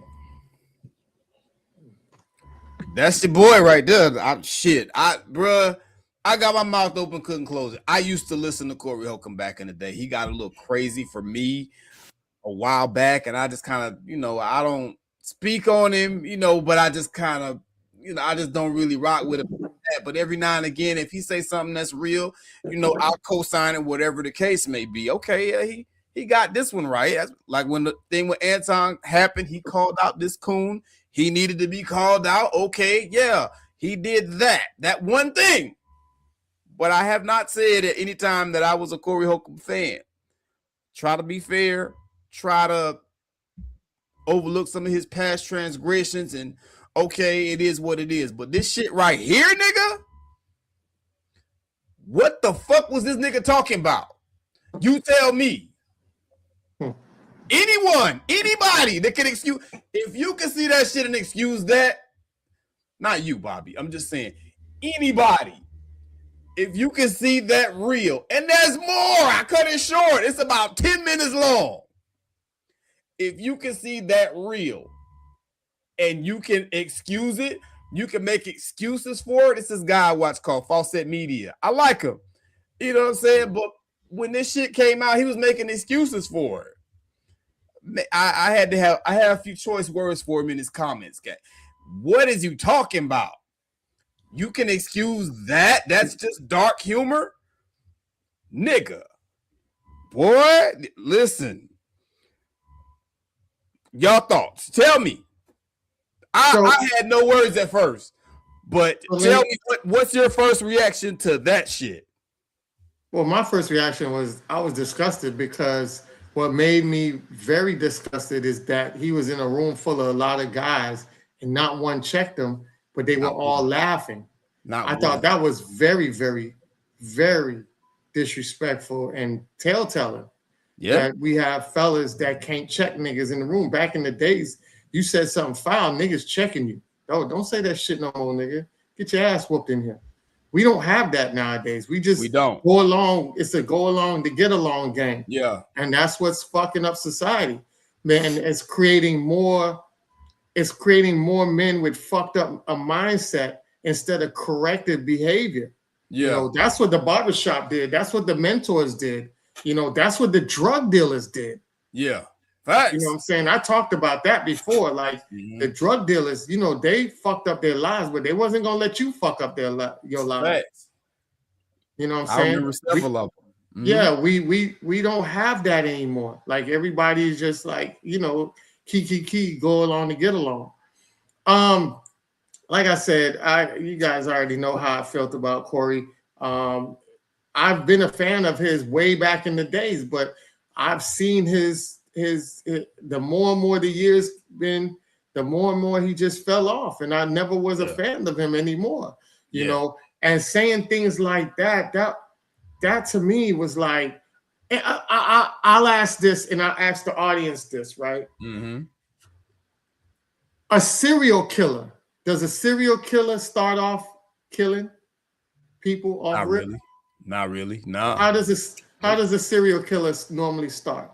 Violence, small violence, small Like things, what? fights, arguments, verbal abuse, and then they start fighting.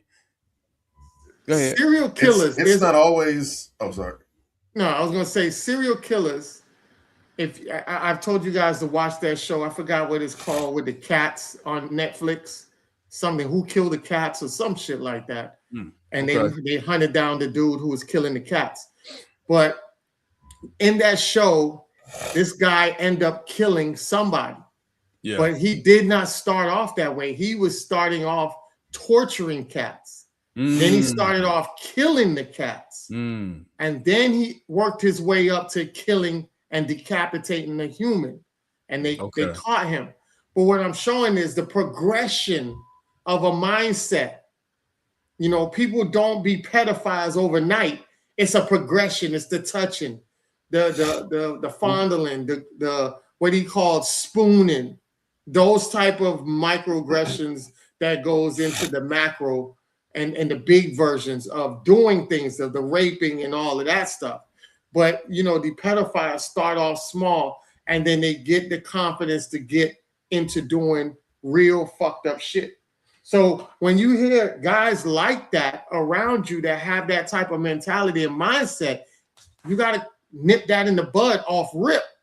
By you sitting back laughing with that, now you start to see the progression of it goes from, this to, is it cool to have sex with kids? Are we going to get in trouble for spooning? Young pussy is good pussy. You see the best, according to him. Yeah, you see the progression of how he's going. So, I just, to me, it's just very disgusting. I don't have any more words, and I'll just land my plane on that. That shit was sickening, bro. And it really bothers me because, again, like you, Ant, I used to really rock with Corey Holcomb, man. Like, it's very seldom that you see a black man that's able to build a platform like that, and he's a heterosexual straight dude. You know what I'm saying? He's straight grassroots. Straight grassroots. Pro-black. We're all rooting for this dude. Yeah, we all rooting for him. But at the same time, you got to check yourself, homie. Like, what the fuck is that? Totally just outrageous, dog. It's one thing that, I don't give a F this, that, and the third or whatever. But at the same time, at some point, you got to care about something. You understand? And that's what I see it here. He don't care about nothing. He don't think there's nothing wrong with that. Like, if that came out, Poetic Flacco is the one who put me up on this. I didn't know nothing about it. And somebody, I don't know who, but somebody found an old reel or created an old reel and put it together. Poetic Flacco did a post about it. And instead of addressing the content, he goes and attack Flacco. Again, nigga, why are you talking? You need to address the content of what you said in that goddamn video. It wasn't like it was once or twice. This is repeatedly over years. And I'm talking like it's easily a good 15, maybe 20 minutes of that shit. I had to cut it short. You understand what I'm saying? You had to take account for shit like that. Some shit like that go down. You need to come out, apologize on because this is your name. It don't matter. Oh, you making jokes, Flacco got a BBL. That shit don't matter. People still heard that shit. And I know people who are diehard Corey Holcomb fans are like, man, fuck that nigga. Because he's saying, TMZ, it's TMZ that's doing this or whatever, they saying that I'm a PDF file. Well, you sound like a goddamn PDF file, and it's coming out of your mouth. I ain't see no damn TMZ in them clips. Not once did I see the what's the boy name, the little Jewish boy, Harvey. I ain't see Harvey Levin in them clips. I saw yo ass. You know what I'm saying? And like, just the fact that he didn't even address it. He didn't even try to. I don't think he realized how badly something like that could hurt his. Not can hurt, is hurting his brand. You know what I'm saying? And if he not, because it sounds like he down with it. If you not down with it, you need to come out and speak on it, man. Bruh, my head exploded when I saw that. I still can't believe that's him that said that shit. I didn't know it was all that. Because this go way back. If I'd have known that, I wouldn't have never listened to this dude. Bobby Drake, you got it, man. Ain't no way I can even start to even speak on that without some music in the background. It's gonna sound kiki, but I'm dead ass serious about it. As far as I'm concerned, Corey Holcomb was dead to me. That was disgusting. That was tasteless. That was nasty. And for the record, I'm very liberal in terms of some comedy and some humor. I like the light stuff, but I tend to have a little dark sense of humor as well too. I can laugh at some things that. Hold on, Bobby. Your music is there. It's saxophones. It ain't music in. Yeah, we might get clipped for it too. So yeah. So go ahead, start over. I know you wanted to, but no. Go ahead. But yeah, no. The long and short of it is, as a person who does have a wicked and a dark sense of humor, I like traditional funny things, but I'm able to entertain things that are considered taboo or a little risque, depending on how it's told. Yeah. In some instances, I can find humor in a lot of things. There's certain things that, and I can find the humor and still not subscribe to those kind of things. I can laugh at the artistry behind it, the creativity behind it, and the way it's framed. Really, if anything, it's me responding to the ability to see something in a different light or put in a different context. I like people that are able to do those kind of things, even if they don't necessarily agree with that. I like wittiness. I like intellectualism. My brain stretches with those kind of things. I like that. It doesn't mean that I subscribe to every single thing that I laugh at. I can completely be outraged, but again, I'm laughing at something different from this. I recognize what this is in the moment, and it's not a reflection of my character in those moments. There's not too many things that can do that either. Right. There are certain subjects for me, however, that are just hard no's. There's certain things that are not okay with me that really chafe me to the quick. I got a big fucking issue with people that victimize children. Facts. I got a real fucking problem with that. Mm-hmm. I don't have a whole lot of long back and forth and discussion and talking to me about that. I know you get down that way. There's a really strong chance I might have to put hands on you. Facts. The part of me that contains morality, that resonates with justice, and I have a problem when I see it. You could be a grown adult sharing what happened to you. You could be telling me your story. This happened to you 2 decades ago. You sharing that, I'm gonna look at you as you were that child and see that time when you were victimizing you. When Kevin Gates was speaking about and I've been very vocal on the show about Kevin Gates and how I feel about him. Yeah. But when he was transparent and candid with Shannon Sharpe about what happened to him as a child, I really understood him a little better in that moment. And honest to God, I'm listening to him. I hear the grown man. I see his face. Yeah. But I saw the boy in him when that happened, and I really just wanted to reach out. He probably would have tried to uppercut me if I did it for real too. But I really wanted to give him just like a brother hug. Yeah. And let him know, like, I see you, man. That was disrespectful. I'm glad that person is no longer in the picture. I'm sorry that happened to you, man. Right. It bothers me when adults prey on children that are supposed to look to us for guidance. Yeah. That's real. When I hear these adults, male or female, talking about, oh, it's a child, they came on to me, man. What was I supposed to do? That just brings the rage out of me. It really does. And that's not good. That's something I have to work on, because nothing is supposed to get you that out of your emotions. If you act with a clear head, whatever it is. but it shouldn't be a case of you just jump and leap out your mind and you just jump out the window like that. Everything you do is supposed to be smooth, cool, and calculated. Yeah. So that's something that I have to work on. But at the same time, it pisses me off to hear that you, the adult, you with the life experience, you with the age and maturity level, speaking as if this little ass child who can just barely pee over the damn seat. Yeah. They can't wipe good. They don't know shit about shit. But this person had the ability to beguile you like that? No. For Corey to share that, and it would be one thing if he was joking, and even then I definitely have a hard line about those jokes. But for him to consistently, like you said, linear, over time, saying these same things, making these remarks, you've established that this is a pattern for you. This is a way of thinking. Right. And again, when this is put out there, when you're basically doing the, hey, nigga, is this you? Is this your man's right here? Yeah. Yeah. To get on the defensive like that and attack the person, because I've seen comedians or I've seen people respond to statements about certain things that, and then in hindsight, be like, you know what? I didn't mean that. It was just jokes. I've seen comedians tell bad jokes or horrible jokes and defend the joke. I've seen that.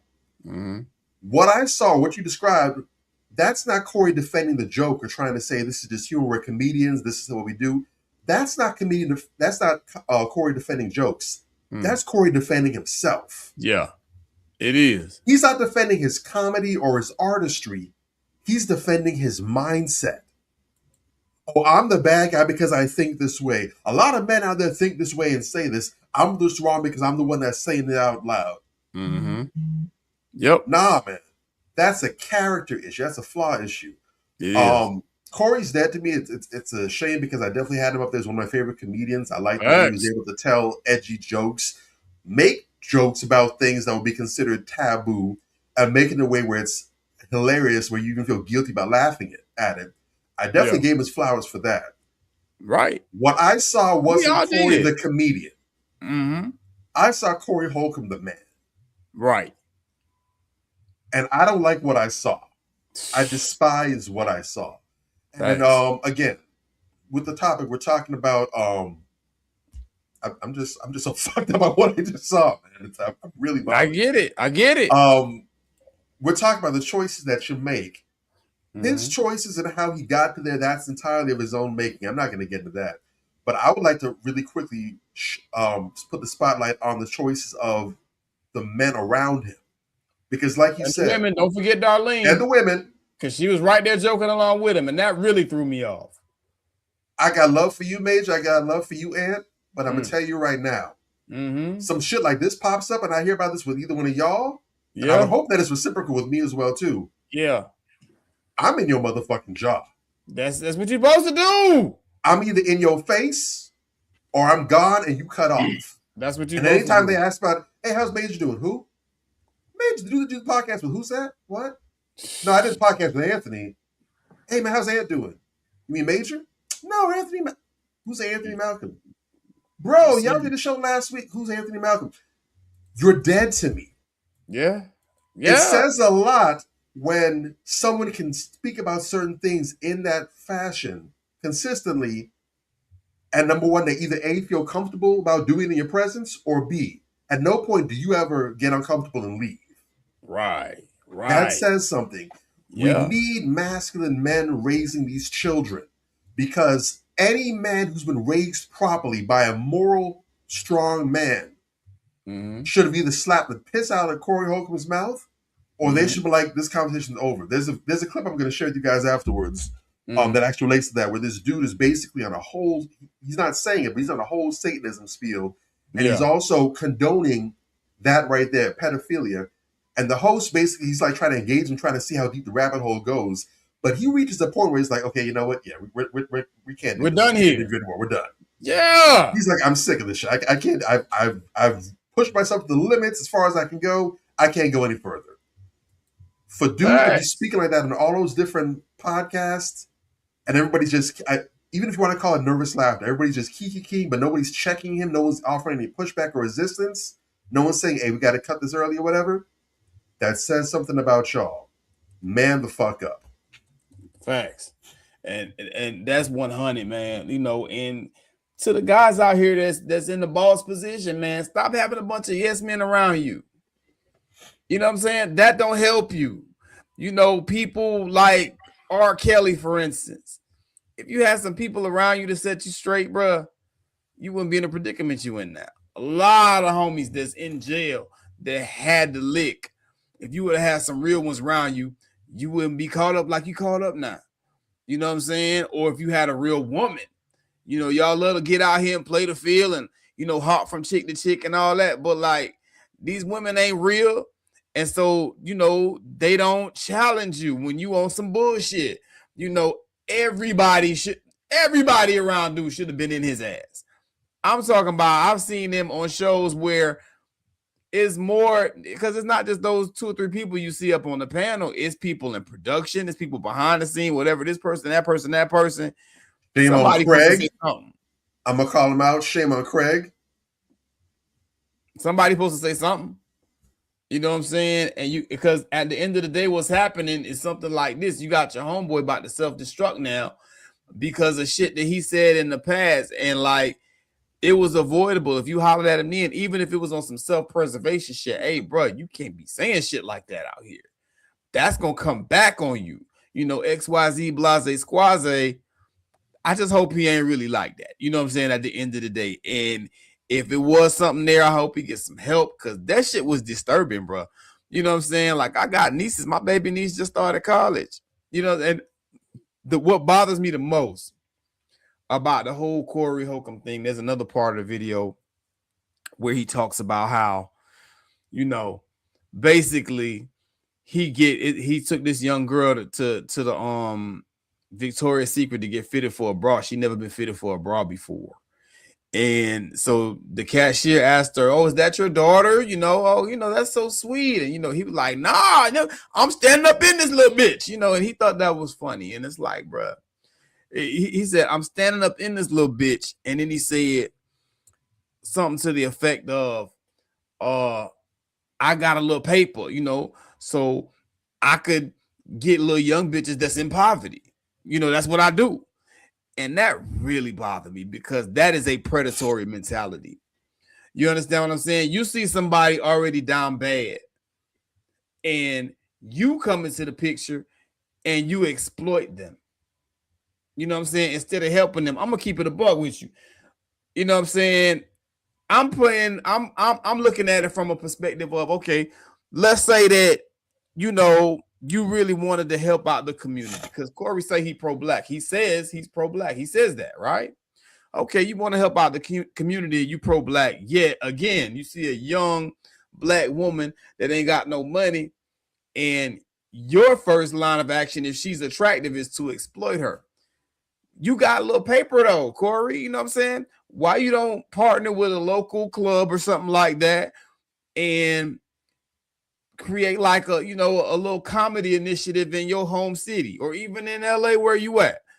Create a little comedy, whatever. Okay, we gonna have Corey Holcomb night at this little club, and, you know, all the young comedians come out and y'all get up here, and, you know, we gonna give you some shine, and put an emphasis on young female comedians. Since these young women is out here struggling and they ain't got no money, why don't you help them for real?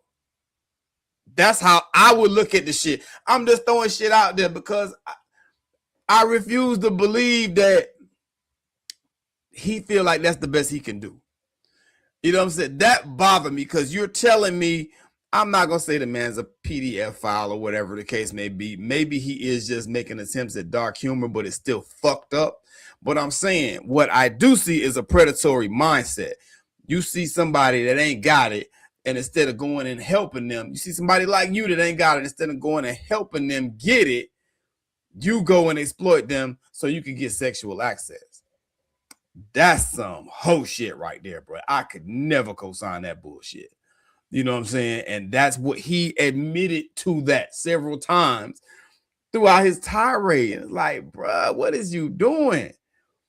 I hope the brother, I pray the brother gets some healing. That was some bullshit, bro. That just bugged me. That's what I was just saying, like, as far as when I said earlier that there's some black men and black women that align with racist white supremacy.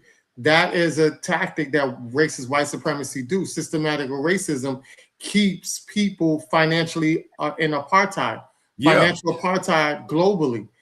Black folks are suffering across the world because this system is keeping you like that globally, right? So when you you're doing the same practices that they're doing, you're no different than they are. So if you can't be for the community, but using the same tactics of the people suppressing the same community you helping, it is counterproductive for what you're talking about. Facts. So, Yeah. I pray that brother get some help, man, because that don't sound like he got some deep-seated trauma, you know what I'm saying, that he need to work out. And it's playing out in real time. And again, O'Shea Duke Jackson did a few videos on dude, and he's beefing with him too.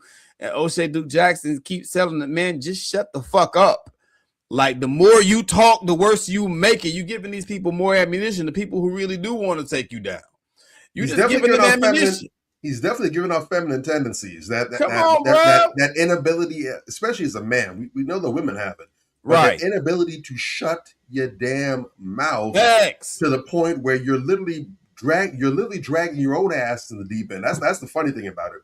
You can't blame anybody else at this point, even if some other things were not on you per se. Yeah. Your inability to shut the hell up and just play the PR game, just let things die down, just let things, let the dust settle. You just got to keep on opening your mouth. You just got to keep on. I'm all for brothers advocating for themselves and speaking for themselves and not being silenced. I'm a huge advocate for that. Right. There's a big difference between speaking up for yourself and an inability to shut the fuck up. Facts. There's a huge difference.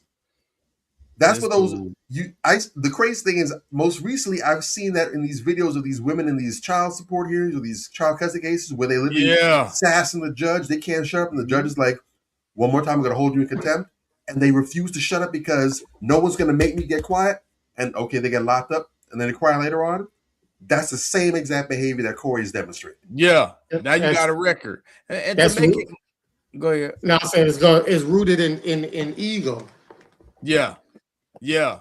And very much so. Like we said, we go right back to it. You got a bunch of yes men around you. Ain't nobody around you that's gonna check you, you know what I'm saying, and check you hard and like let you know, nah, bro, that ain't gonna fly. You know what I'm saying? That's a bad place to be. You want people around you that's gonna hold you accountable, especially when you're independent. So man, I hope that whole conundrums get fixed. I'm still not wishing ill on him, but that shit that I just saw, we can't excuse that. You know what I'm saying? Like, he need to really, maybe just take a break from all this shit and go get some damn therapy. You know what I'm saying? Bobby always talking about therapy. That's what this shit sound like to me. Like, bro, why would you come out and say you've been saying shit like that and you don't even acknowledge what was said? Come on, bro. Come on, man. So we'll see what happened. You know what I'm saying? I mean, and even he got into it with the lead attorney. Lead attorney don't bother nobody. And he's the goddamn attorney, nigga. Why would you want to get into it with an attorney when you out here saying this type of shit? And you got this whole resurgence of this issue with this lady, that it looked like, you had some type of physical altercation with.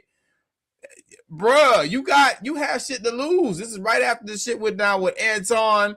Anton's, allegedly talking about he gonna sue him or whatever the case may be. It's too much.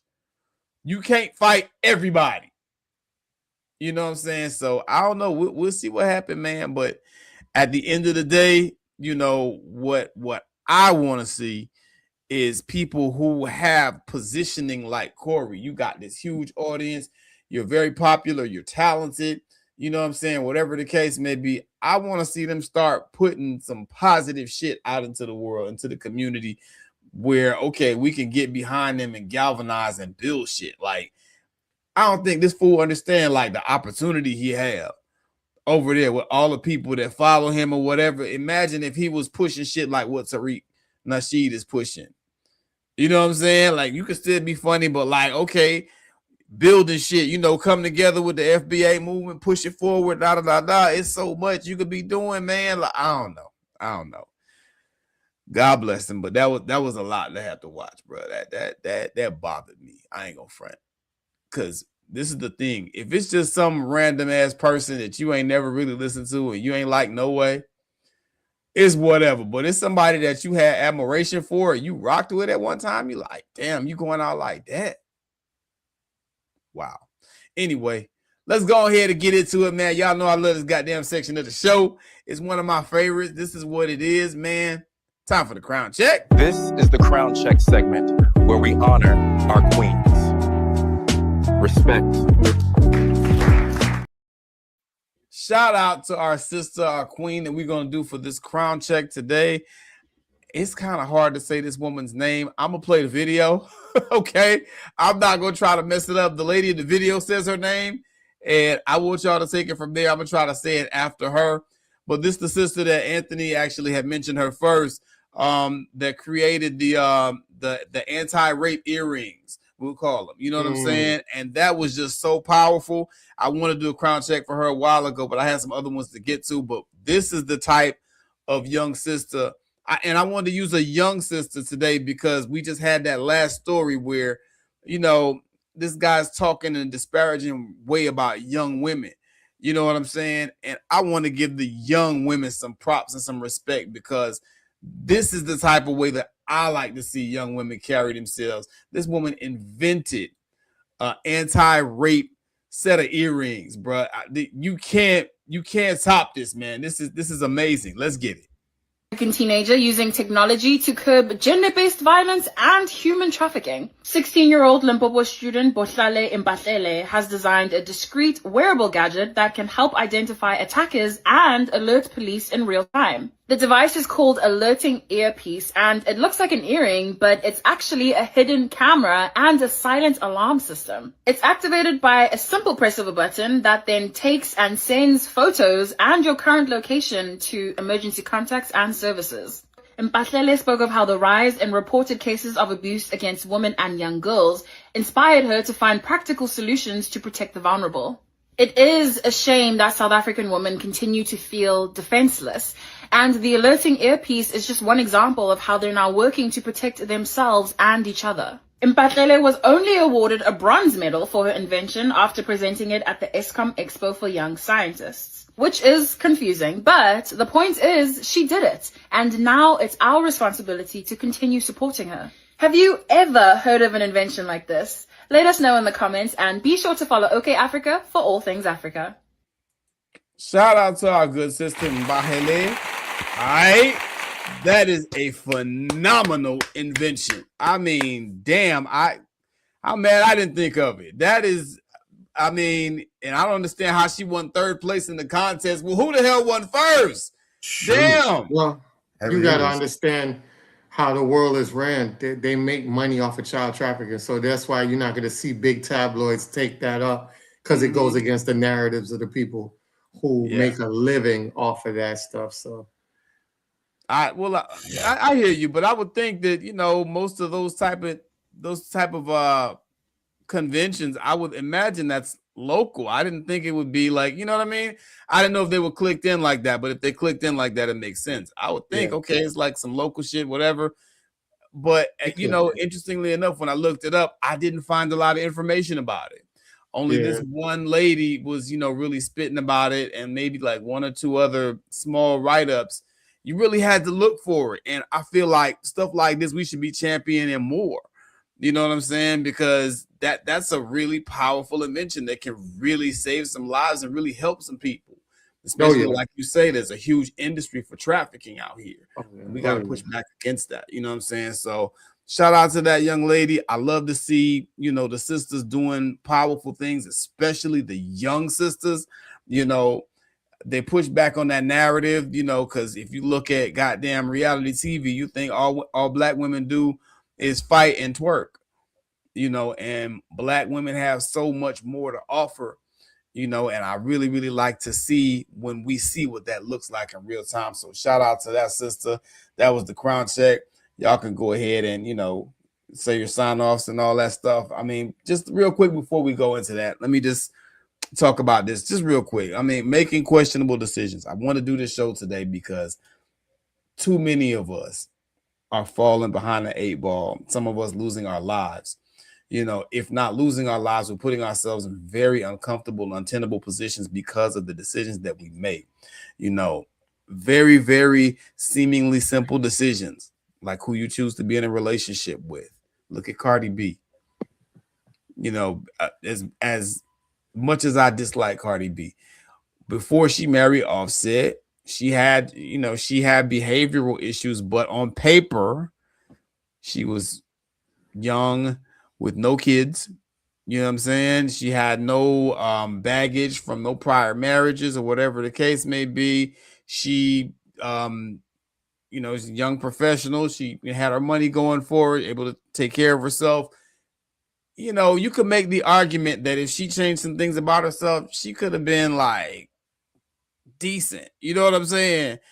And she just made the worst possible decision look like every chance that she got. And now look where she is. You know what I'm saying? You a wife and a goddamn 3-4 time baby mama. The laughing stock of the whole damn country. Looking ridiculous out here. You got fake body parts now when you used to rail against that. You know, it just don't make no sense. It's, you know, look at Jay-Z. You know, you choose to hang around people like Harvey Weinstein, and you know, people at first when they heard you was in the damn Epstein files, nobody believed it. But shit, all them pictures and videos of you and Weinstein come out like, damn, Jay looked like he down. You understand what I'm saying? And it goes on and on. Anybody that you saw on the flyer, you can make a case. You know, these people make horrible decisions, and horrible decisions are going to come back to bite you in the ass every time. And you don't have to make them. Corey Holcomb, my God, you know what I'm saying? Like that, I don't care what happens. That last video and then him insulting that man's daughter, whatever, that stuff is gonna leave a mark, you know. And it didn't have to be like that if you had a little bit of restraint and you just moved in a more mature manner. You know what I'm saying? Like, how old are you, nigga? You pushing 60, still acting like that? Wow. Okay. I'll park the Chevy on that, man. Y'all go ahead and cook on this. Take us home. Yeah, I'll be real quick. I did want to elaborate more on what you guys said, what you just said, Major. And Yeah. I wanted to stress that because I was about to say it earlier. And I'm glad you brought that up. But the fact that you guys got to be very cautious about how you're displaying your behavior and your activity online, because that shit doesn't go away. And just a click of a button, a click of research. There's some great researchers out here. And them motherfuckers that bring some shit you did way back. And even though you might be a changed person, that shit will still fuck your image up. Yeah. I remember when they did that to Kevin Hart. They were pulling up his homosexual tweets. Almost derailed him for a second. Yeah. They had to get up out of that. So you guys got to be very careful about what you're putting out there. So when you have brothers like us that's telling you how to conduct yourself, things that's out of, you know, when you're out of alignment and we're trying to adjust you back, don't be mad at us. Take it for we're trying to protect you for the long haul. When you got sisters out here telling you, hey, man, you know, Queen, you're not doing the right thing. Don't sit there and be mad with her talking about she's a pick-me. Take those advice, man, because she's helping you out in the long run. We got to start being more conscious about how we are maneuvering. We're being unaligned in a fucked up way where it's not productive and it doesn't show any type of solitude or respect to our ancestors. You know, that whole thing where we was coming out of the house. You remember your ancestors, your grandma, your mother told you, make sure you iron your clothes, make sure your hair is done right. All of these stuff is good for you your image to make sure that you are out here putting your best foot forward. That's what it was about. It wasn't about anybody else. It was about making sure you were putting your best foot forward.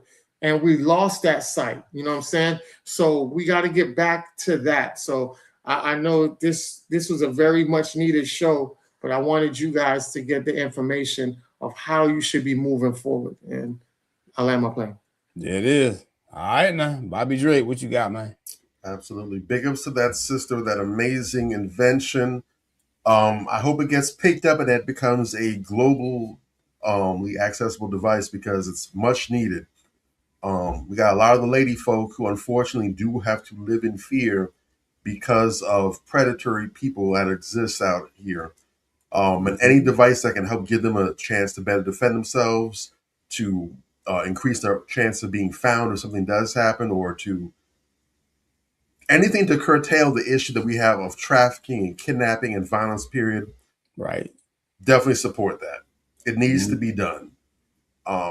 Just, if nothing else, just the safety and the extra set of security that it's going to create to be able to have access to that device is going to do a world of good. So I'm grateful that people are actively looking for solutions and taking stabs at it to solve the problem. And I love her ingenious attitude towards it.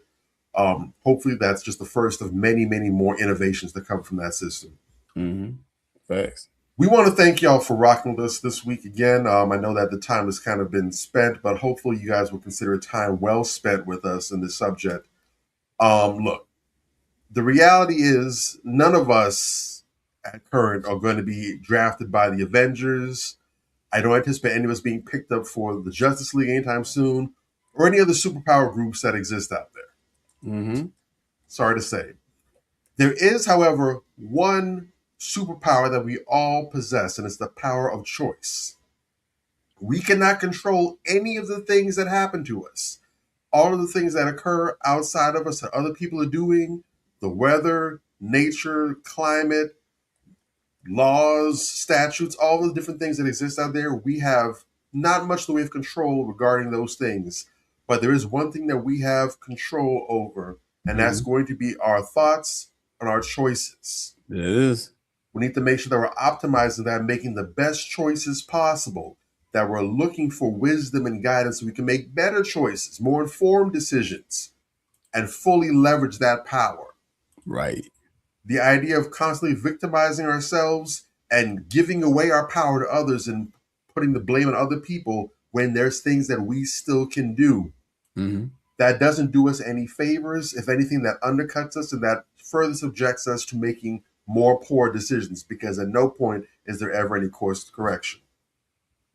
If you know that you struggle with making good decisions, either it's because you have some cognitive impairments or you just don't have much in the way of training or experience with that, it's important that you surround yourself with good, solid people.